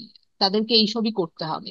কিন্তু যাদের কালচারাল হেরিটেজ আছে, কালচারাল ক্যাপিটাল আছে, সেই রকম বামপন্থীরাও কেউ কেউ অনর্থক ভাবে আহ, হয়তো ঋত্বিককে সঠিকভাবে না জেনে, ঋত্বিকের ছবি সঠিকভাবে পাঠ না করে, ঋত্বিককে আহ ওই আর কি মানে হিন্দু মিথের জোনে ঋত্বিক ছিলেন, অর্থাৎ ঋত্বিক যথেষ্ট সেকুলার ছিলেন না, এইরকম আহ হাস্যকর দোষারোপ ঋত্বিক সম্বন্ধে শোনা গেছে। এবং সম্প্রতি এরকম একটি ঘটনাও ঘটেছে কলকাতা শহরে। ঋত্বিক ঘটকের ছবি দেখানো হচ্ছিল, সেই ছবি বন্ধ করে দেওয়া হয়েছে। আচ্ছা। তো এই বিষয়ে যদি মানুষটা কিছু বলেন যে এই যে মানে ঋত্বিকের হিন্দু মিথোলজিতে প্রথিত অর্থাৎ ঋত্বিক যথেষ্ট সেকুলার ছিলেন না, এই এই এই বক্তব্যের এটা তো এগুলোই বলার কিছু নেই। কোনো আজব, প্রতিক্রিয়া দেখানো বাজে দরকার বলে কথা। আমার বাজে কথা কেন? ওই আইডেন্টিটি এবং রিপ্রেজেন্টেশন দিয়ে দেখার একটা পদ্ধতি তৈরি হয়েছে, তো সেটাও, সেটা প্রয়োজনীয় পদ্ধতি। আইডেন্টিটি এবং রিপ্রেজেন্টেশন বা থাকবে না কেন, সেটাও থাকার তো ওর কথা। তো সেভাবে ধরতে গেলে ধরা যাক, পিয়ের পাওলো পাসোলিনির ছবিতে কেন বুদ্ধিস্টরা নেই? আহ, বা অন্তত প্রোটেস্ট্যান্ট দু চারটে থাকতে পারতো, সবই রোমান ক্যাথলিক কেন হবে? বা আহ, বুনুয়েলের ছবিতে কেন ক্রিশ্চিয়ানিটির ইমেজারি ব্যবহার করা হয়েছে এবং আর্কেটাইপ ব্যবহার করা হবে? হুম। তা যদি বলতে হয়, তাহলে অপূর্ব কুমার রায় কেন ব্রাহ্মণ সন্তান? এরকম করলে তো শেষ হবে না কিছু। হ্যাঁ, বা যে চারটি ছেলে বেড়াতে গিয়েছিল ইয়েতে, তোমার অরণ্যের দিন রাত্রিতে, সেখানে খুব ভালো হতো যদি একজন হিন্দু, একজন মুসলমান, একজন খ্রিস্টান, একজন বুদ্ধিস্ট হতো। অম- অমর হুম, আকবর অ্যান্টনি টাইপের আর কি। একবার অ্যান্টনি টাইপের। তো সেটা হলে সবচেয়ে ভালো হতো। এখন কি করা যাবে সেগুলো তো কোনো মানে যুক্তিপূর্ণ কথার মধ্যে পড়ে না। সেগুলো ঠিক। নেহাতি অযৌক্তিক কতগুলো কথা। অযৌক্তিক কথা মানে ওই আর কি, মানে আহ মানে এখন তাহলে বলতে হয় যে আহ, আহ, আহ, নকশাল পন্থী আন্দোলনের ক্ষেত্রেও চারু মজুমদার, তারপরে সরোজ দত্ত, আহ জঙ্গল সাঁওতাল, কানু সান্যাল, তো মহা মুশকিল। তো সবই তো কিছুই হলো না, মানে তারপর তো বাকি রিপ্রেজেন্টেশন হলো না। কি করা যাবে এখন? এরা নেতা হয়েছিলেন কোনো একটা ঐতিহাসিক পরিস্থিতিতে, কোনো একটা ঐতিহাসিক পরিস্থিতিতে তারা আত্মবলিদান দিয়েছেন।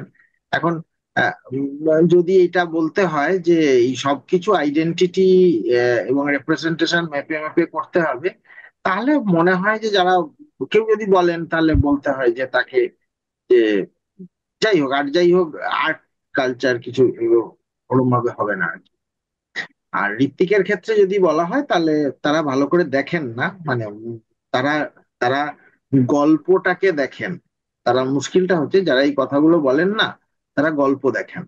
তারা গল্প দেখেন, তারা ফিল্ম দেখেন না। হুম। ফিল্মটা দেখলে তারা দেখতে পেতেন যে এখানে আইকন তৈরি করা হয় আইকনকে ভাঙার জন্য, আইকনকে সাবোটেজ করার জন্য, যেটা ঋত্বিকের ছবির একটা বিশেষ বৈশিষ্ট্য। যে কারণে ঋত্বিকের অন্যতম প্রিয় ফিল্ম মেকারের নাম লুই বুনুয়েল, এবং লুইস বুনুয়েলের নাজারিন ছবি তার এত ভালো লেগেছিল। তার কারণ নাজারিন ঠিক এই কাজটাই করে, একটা ক্রিশ্চিয়ানিটির ইমেজ তৈরি করে, খ্রিস্টান যীশু খ্রিস্টের, এবং সেই ইমেজটাকে ভেঙে ফেলে। হুম, বুনুয়েলের বিখ্যাত মন্ত্র, দ্য ক্রাইস্ট ওয়াজ এ ফুল। তো এখন আহ ঋত্বিকও সেই একই কাজ করেন, যে আহ, কোনো আইকন কি বলে, যে যাকে ধরা যাক মেঘে ঢাকা তারাই জগদ্ধাত্রী হিসেবে প্রতিষ্ঠা করা হচ্ছে, যার জগদ্ধাত্রী পুজোর দিন জন্ম, সে কি বলে যে তার তার বাঁচা মরা কি তাহলে জাগতিক শক্তির উপর নির্ভর করে? সে কি বলে, দাদা আমি বাঁচতে চাই, দাদা আমি বাঁচতে চেয়েছিলাম? মানে তোমরা আমার মৃত্যুর এক্সেলেন্ট জন্য পয়েন্ট। দায়ী। তার মানে তোমরা আমার মৃত্যুর জন্য দায়ী। এবং এটা একটা মানবিক মৃত্যু, এটা একটা মানবিক ট্র্যাজেডি, এটা একটা মানুষেরই বঞ্চনার কাহিনী। এখানে কোথাও আর্কেটাইপ নেই, হিন্দু হুম। মুসলমান খ্রিস্টান কোনো আর্কেটাইপই এর মধ্যে নেই। এটা আর্কেটাইপের প্রশ্ন না। আমি যাকে ভালো করে জানি, যে জিনিসটাকে, হুম আমি যদি বৌদ্ধ পুরাণ খুব ভালোভাবে পড়ে থাকি, হ্যাঁ, বা আমার যদি সেটা নিয়ে দখল থাকে, তাহলে আমি বৌদ্ধ পুরাণকেই আমার চরিত্র করব এবং তার মধ্যে দিয়ে আমি কথা বলবো। আমাকে এখন কেউ যদি তাতে বলেন যে অন্য কিছু কেন নেই, হুম, কেন আহ, আহ, মানে ক্রিশ্চিয়ানিটির হুম, একেবারেই। রিপ্রেজেন্টেশন নেই, তাহলে তো কিছু বলার এটা নেই, তাহলে হাস্যকর। তো সম্ভব নয় কথাগুলো বলা। এইভাবে বলাগুলোর অকারণ বলা, যেমন উম, ব- ব- ব- ব- সুবর্ণরেখার বহুরূপী, যে বহুরূপী, কালী এক্স্যাক্টলি। মূর্তি ও অ্যাপিয়ার করে কালী মূর্তি হিসেবে, কিন্তু তারপরেই দেখা যায় ও যখন জিভটা খুলে নেয়, আসলে জিনিসটা একটা মানে খুলে নিতেই বোঝা যায় যে ও একজন বহুরূপী। মানে ইমেজটা ওখানে থাকে না, ইমেজটা স্টে করে না, ইমেজটা ইমেজটা আর্কেটাইপ কখনোই স্টে করে না ঋত্বিকের ছবিতে, বা আর্কেটাইপ কখনোই ডিটারমাইন করে না। আর্কেটাইপ কিন্তু ভেঙে পড়ে, এবং আর্কেটাইপ একটা মনুষ্য ট্র্যাজেডি হয়ে যায় শেষ পর্যন্ত, এবং আর্কেটাইপ নিজেই সাবোটেজড হয়ে যায়। হুম, এটা তো একটা পদ্ধতি সবসময় আর্টের ক্ষেত্রে, যে আমি একটা ওভার আর্চিং আইডিয়াকে তৈরি করব, যে আইডিয়াটা কমন আইডিয়া, জেনারেল আইডিয়া, তারপর আমি সেই আইডিয়াটার মধ্যে কিছু কোয়েশ্চেন করব, তাকে সাবোটেজ করব, তাকে আহ, মানে ভেঙে ফেলবো আর কি। হ্যাঁ, এটা তো যে কোনো আর্টিস্ট মাত্রই তো তাকে এই কাজটা করতে হয়, করেন তারা। হ্যাঁ, হ্যাঁ, আর এই যদি রকম। কেউ খুঁটিয়ে আমি তো দেখে, একদমই, ওই হ্যাঁ জন্যই তো আমি ব্রেক্টের মাদার কুরেজের এক্সাম্পলটা দিয়েছিলাম। তাহলে মাদার আইকন, ওটা কি মাদার আইকন, নাকি মাদার আইকনের চূড়ান্ত একটা দুঃখজনক মর্মান্তিক পরিণতি? সেটাকে তাদেরকে ভেবে দেখতে হবে, যেটা যারা এই কথাগুলো বলেন। হ্যাঁ, একেবারে। এই কথাগুলো অর্থহীন কথা, এবং গভীরে না গিয়ে না ভেবে বলা কথা আর কি, গায়ের জোরে প্রতিষ্ঠা করা। কখনো কখনো হয় না, কিছু জিনিস গায়ের জোরে প্রতিষ্ঠা করার চেষ্টা করা, তো সেটা হলো এটা, খুব এরকম। দুর্ভাগ্যজনক এটা আর কি, খুবই দুর্ভাগ্যজনক। আর হাস্যকর আর কি, দুর্ভাগ্যজনক হ্যাঁ। হ্যাঁ, শুধু না, জিনিসটা সেলফ ডিফিটিং। দারুণ কথা বলেছিলেন, একদম সেলফ ডিফিটিং। আর যদি খুঁটিয়ে ওরা গল্পও দেখে, ঋত্বিক যেভাবে ন্যারেট করছেন, এমনকি সুবর্ণরেখাতে তো সীতার সীতার মিথোলজির এক রকমের আত্মহত্যা যে হুম, যেটা হুম, হচ্ছে, সে তো রামায়ণকে উনি ওনার মতন করে আহ, এই একদমই ওই তাই। ওই সমকালে রেখে, ওনার সমকালে রেখে ন্যারেট করছেন, যেখানে হ্যাঁ, রাম হুম, রাম থেকে নির্বাসিত হয়েছে সীতা, এবং ঈশ্বর ঢুকে হুম, পড়ছে, তার দাদা হুম, ঈশ্বর বেশ্যার ঘরে ঢুকে একদমই তো। সীতাকে আবিষ্কার করছে, এবং সীতা আত্মহত্যা করছে। হুম, হুম, সে তো একরকম ভাবে রামায়ণের আইকনোক্লাজম। হুম, সেটা অবশ্যই, সেটা ওরা দেখে অবশ্যই। না, অবাক লাগে আর কি, মানে হাস্যকর। হুম, হুম, আহ, আমার তরফ থেকে আমি শেষ প্রশ্ন রাখছি, তারপর মানুষটা আরো কিছু বলতে চাইলে বলতে পারেন। সেটা হচ্ছে যে এফটিআই এর দিক থেকে যে সময় সুবর্ণরেখা বানিয়ে উনি সেই সময় এফটিআই 2 বছর পড়াতে চলে যান, হুম, এবং সেই সময় যে ওনার আমরা এই নিয়ে আগেও মানে কথা প্রসঙ্গে উঠেছিল, এবং ঋত্বিকের যে লিগাসি তৈরি হলো, ওনার সেই বিখ্যাত ছাত্রকুল মানি কাউল, যিনি আবার তার মতন করে নিও রিয়ালিজমকে নতুন ছবির ধারা তৈরি করবেন, উস্কি রুটি, এবং মানি কাউল, সাহানি, জন আব্রাহাম, আহ, সৈয়দ মির্জা, এদের যে এই যে আহ, ছাত্রকুল, এবং তারপরে আজকের দিনে তার প্রাসঙ্গিকতা। এবং সত্যি কথা বলতে কি, আমরা যখন জীবন মানে ছবি বানানো বা ছবির শিক্ষানবিশি শুরু করছি, সেই সময় আমরা আমরা আমাদের নিজেদের মধ্যে আলোচনা করতাম যে ফলো করতে গেলে হয়তো রায়ের মডেলকেই ফলো করা তুলনায় সহজ।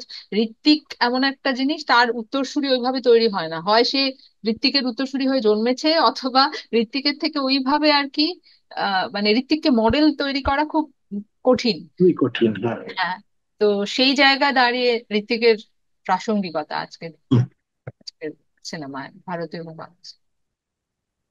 ঋত্বিক, প্রথম কথা, যদি ঋত্বিক ঘটক না থাকতেন, তাহলে ভারতীয় চলচ্চিত্র খুবই একটা উম একমুখী ধারণা তৈরি করে ফেলে। ভারতীয় চলচ্চিত্রে যেমন একটা সময় যখন মোটামুটি ভারতীয় চলচ্চিত্রে সবাই ধরে নিয়েছিল যে সত্যজিৎ রায় যে বাস্তব বাচ্চার কথা বলেন, সেটাই চূড়ান্ত শৈল্পিক ফর্ম, হ্যাঁ, আঙ্গিক। তখন ঋত্বিক ঘটক সম্পূর্ণ অন্য একটা পদ্ধতিতে কথা বলেছেন। যেমন ওর নাম গল্প বলার কাঠামো, কাহিনীর কাঠামো, উনি বলছেন যে সেখানে উনি ইন্ডিয়ান ক্লাসিক্যাল মিউজিকের ভারতীয় মার্গ সঙ্গীতের স্ট্রাকচারকে অনুসরণ করার চেষ্টা করছে। বলছেন যে রাগ হংসধ্বনি যেভাবে চলছে, মেঘেরাগা তারার স্ট্রাকচারটাকেও উনি সেভাবে ভাবার চেষ্টা করেছেন। কারণ এভাবে ভাবার চেষ্টা তো কেউ করেনি তার আগে। এফটিআই তে এই যে এত তরুণ ছাত্রকুল তার প্রতি অনুরক্ত হলো, কারণ তিনি নতুন কথা বলছিলেন কিছু। তিনি এমন কিছু কথা বলছিলেন যার মধ্যে দিয়ে ভারতীয় চলচ্চিত্রের সম্ভাবনাকে রিডিসকভার করা যায়। এই রিডিসকভারির কাজটাই কিন্তু মানিকাউল কুমার সাহানিরা করেছেন, আবার মনির ছাত্র গুরবিন্দর সিংরা করছে। হ্যাঁ, সেই ধারাটা যতই ছোট হোক, ছোট হতে পারে ধারাটা, নিশ্চয়ই ছোট, খুবই খুব বেশি চলচ্চিত্র পরিচালক এই কাজটা করছেন এরকমটা নয়, বা ঋত্বিক ঘটকের ছবি মানে এপিক সিনেমার যে আবেদন, সেটা যে সকলে বুঝেছেন তা নয়। কিন্তু তার মধ্যে থেকে একটা জন আব্রাহাম তৈরি হয়েছিলেন। হুম। ঋত্বিকের এতটা এত বেশি করে, মানে যাকে ঋত্বিকের মতো করে বলা বলা যায়, একটা মনিকাউল তৈরি হয়েছেন। এটা তো একটা বড় সাকসেস তো বটেই। কারণ আহ ভারতীয় চলচ্চিত্রে তখন একটা বিশেষ জায়গা যেটা তৈরি করেছিলেন সত্যজিৎ রায়। সত্যি তিনি তো তখন ভারতীয় চলচ্চিত্রকে সত্যি নেতৃত্ব দিচ্ছেন, এতে তো কোনো মানে সমস্যা নেই। হ্যাঁ, কিন্তু সেইখানটা দাঁড়িয়ে ওই যেটা বলছিলাম, যে ইন্ডিয়ান সিনেমার পসিবিলিটিকে রিডিসকভার করার কথা ভাবা, এই ভাবাটা হুম। একটা দুঃসাহসিক কাজ, এবং সেটা করে দেখানো। ফলে ওর যে একটা ছাত্রকুল তৈরি হয়েছিল, অসম্ভব বুদ্ধিমান, অসম্ভব পড়াশুনো করা একদল ছাত্র আহ, উনি পেয়েছিলেন। আহ, তো সেটা অস্বাভাবিক কিছু না, সেটা তো হওয়ারই কথা ছিল। হ্যাঁ। কিন্তু সত্যি কথা বলতে কি, ঋত্বিক ঘটকের ছবির খুব যে লেগাসি ভারতবর্ষের ছবিতে এই মুহূর্তে আছে তা না, নিশ্চয়ই ইনডিরেক্টলি বহু মানুষ বহু কিছু নিয়েছেন। হুম। হ্যাঁ, বাণী কুমার তো সরাসরি ছাত্র, তারা তাদের মতো করে নিয়েছেন, জন আব্রাহাম নিয়েছেন। তারপর উম, আর এই এই ধরনের চলচ্চিত্রকারদের ক্ষেত্রে যেটা হয়, যে সবটা ডিরেক্ট লিগ্যাসি খুঁজে পাওয়া যায় না। হ্যাঁ, প্রত্যক্ষ প্রভাবের থেকে পরোক্ষ প্রভাব অনেক বেশি করে একদম। পরবর্তী প্রজন্মের চলচ্চিত্রকারদের প্রভাবিত করে। নিশ্চয়ই সেরকম কিছু করেছে। এবং খুব ইন্টারেস্টিং একটা এখানে প্রত্যয় শুরুতে বলেছিল পায়েল কাপাডিয়ার কথা, যিনি আহ, যেহেতু গত বছর গ্রাফি পেলেন আহ কানে, তাই পায়েলকে নিয়ে এখন খুব চর্চা হয়। এবং পায়েল তো সব তার প্রত্যেকটা ইন্টারভিউতেই ঘটকের কথা বলেন। হুম। এবং পায়েলের আগের একটি ছবি, নাইট অফ নোয়িং নাথিং, যেটাও কানে বেস্ট ডকুমেন্টারি অ্যাওয়ার্ড পেয়েছিল, সেখানে সেই বোধহয় 2016 সাল নাগাদ, যেটা 2014 কি 16, আমার এক্স্যাক্টলি বছরটা মনে পড়ছে না, যখন এফটিআই তে আহ দক্ষিণপন্থী এক ডিন নিয়োগ হওয়া নিয়ে বিশাল আপলোড তৈরি হয়েছিল, এবং যে আপলোড জেএনইউ অব্দি চলে গিয়েছিল, আমাদের এখানেও যাদবপুরেও অনেক অ্যাজিটেশন দেখানো হয়েছিল। সেই আপলোডকে কেন্দ্র করে সেই ছবি নাইট অফ নোয়িং নাথিং। ঠিক এভাবে বলা যায় না, নাইট অফ নোয়িং নাথিং আবার একটি ব্যক্তিগত হুম, হুম, ছবিও। হুম। না, আবার না, ব্যক্তিগত ছবির মাধ্যমে পায়েল আর কি সেই ঠিক ঠিক সময়টা, সেই ঠিকই। সেই মুভমেন্টটাকে তুলে ধরেছেন। সেখানে কিন্তু সেই মুভমেন্টের মুখ হিসেবে পিছন থেকে দেখা যাচ্ছে ঋত্বিক ঘটক। মানে এফটিআই তো ওই দেয়াল রয়েছেই যেখানে ঋত্বিকের ছবি এখনো এখনো পর্যন্ত ইরেজ করা হয়নি হুম, এত কিছুর পরেও, সেখানে কিন্তু ঘটক অদৃশ্যভাবে দৃশ্যমান হয়ে রয়েছে। তো ফলে এই যে যেটা মানুষটা বললেন আর কি, যে লিগাসি ওরকম ভাবে প্রত্যক্ষ ভাবে না থাকলেও নিশ্চয়ই পরোক্ষে আছে। হুম। আর এই আসলে আশা ওই রাখছি অন্যরকম ছবি করার যে স্পর্ধা, হুম, হুম। হুম, একদমই স্রোতের বিপরীত দিকে সাঁতার কেটেও যে সফল হওয়া যায় এবং ছবি বানানো যায়, এইটা তো একটা ফিল্ম স্কুলের ছাত্রছাত্রী হিসেবে সত্যিই তো উৎসাহিত করবে। হ্যাঁ, সেটাই করেছে। হুম, যে কারণে ঋত্বিক ঘটকের থেকে এফটিআইআই কে আলাদা করা সম্ভব নয়। মানে এই মুহূর্তে শুধু ঋত্বিক বলে নয়, কারোর লিগেসি কি দেখা যাচ্ছে, মানে তাও ঋতুপর্ণ যখন মানে ছবি করতেন, সত্যজিতের একটা একটা পরিষ্কার প্রভাব মানে সেই ধরনের ছবিতে পাওয়া যেত। এই মুহূর্তে মানে খুবই কম, একটা দুটো ভালো ছবি হয় না যে তা নয়, কিন্তু ওভারঅল মানে সিনারিওটা খুবই মানে ব্লিক আর কি, আই গেস সেইটা। ঋতুপর্ণর ছবির মানে ক্ষেত্রেও তাই হয়েছে যে ঋতুপর্ণর ছবি ছবি মানে সত্যজিৎ রায়ের ছবি মতো দেখতে, দেখতে আমি সেটাই বলছি আর কি, যে আসলে ডিরেক্ট আর একটা। কিছু না, হ্যাঁ, হ্যাঁ। উল্টোটা। মানে ওই যে ঋতুপর্ণ আসলে বাংলা ছবিকে, যে ছবিটা ওই পথের পাঁচালীতে মানে ইনডোর থেকে আনলিস্ট হয়ে নিশ্চিন্দিপুরে ছড়িয়ে পড়েছিল, সেই ছবিটাকে আবার ঘরে এনে ঢুকিয়ে দিয়েছেন ড্রয়িং। এইটা তো অসাধারণ। হি ওয়াজ এ ড্রয়িং রুম ফিল্ম মেকার, হ্যাঁ ফিল্ম মেকার হু, মানে তার তার যার সঙ্গে ওই ছবিটাও, হ্যাঁ পোস্ট লিবারালাইজেশনের একটা হ্যাঁ ওই তো ড্রয়িং রুম, একেবারে যে নিও ছবি লিবারাল। ড্রয়িং রুম, ড্রয়িং রুমের ক্রাইসিস নিয়ে তৈরি, যে ছবি ড্রয়িং রুমে বসে দেখতে ভালো লাগে আর খুব অ্যাটলিস্ট। সুন্দর ড্রয়িং রুম, মানে আমাদের সুন্দর সুন্দর ছোটবেলায় যে ড্রয়িং রুম সুন্দর ছিল, ছিমছাম, অগোছালো ড্রয়িং রুম, যাকে সেটা বলে নয়। মধ্যবিত্তের ড্রয়িং মধ্যবিত্তের, রুম নয়। হ্যাঁ ছিমছাম ড্রয়িং হ্যাঁ, ড্রয়িং রুম আর কি, হ্যাঁ মধ্যবিত্তের অ্যাসপিরেশনাল ড্রয়িং উচ্চ রুম। মধ্যবিত্ত, হ্যাঁ অ্যাসপিরেশনাল ড্রয়িং রুম।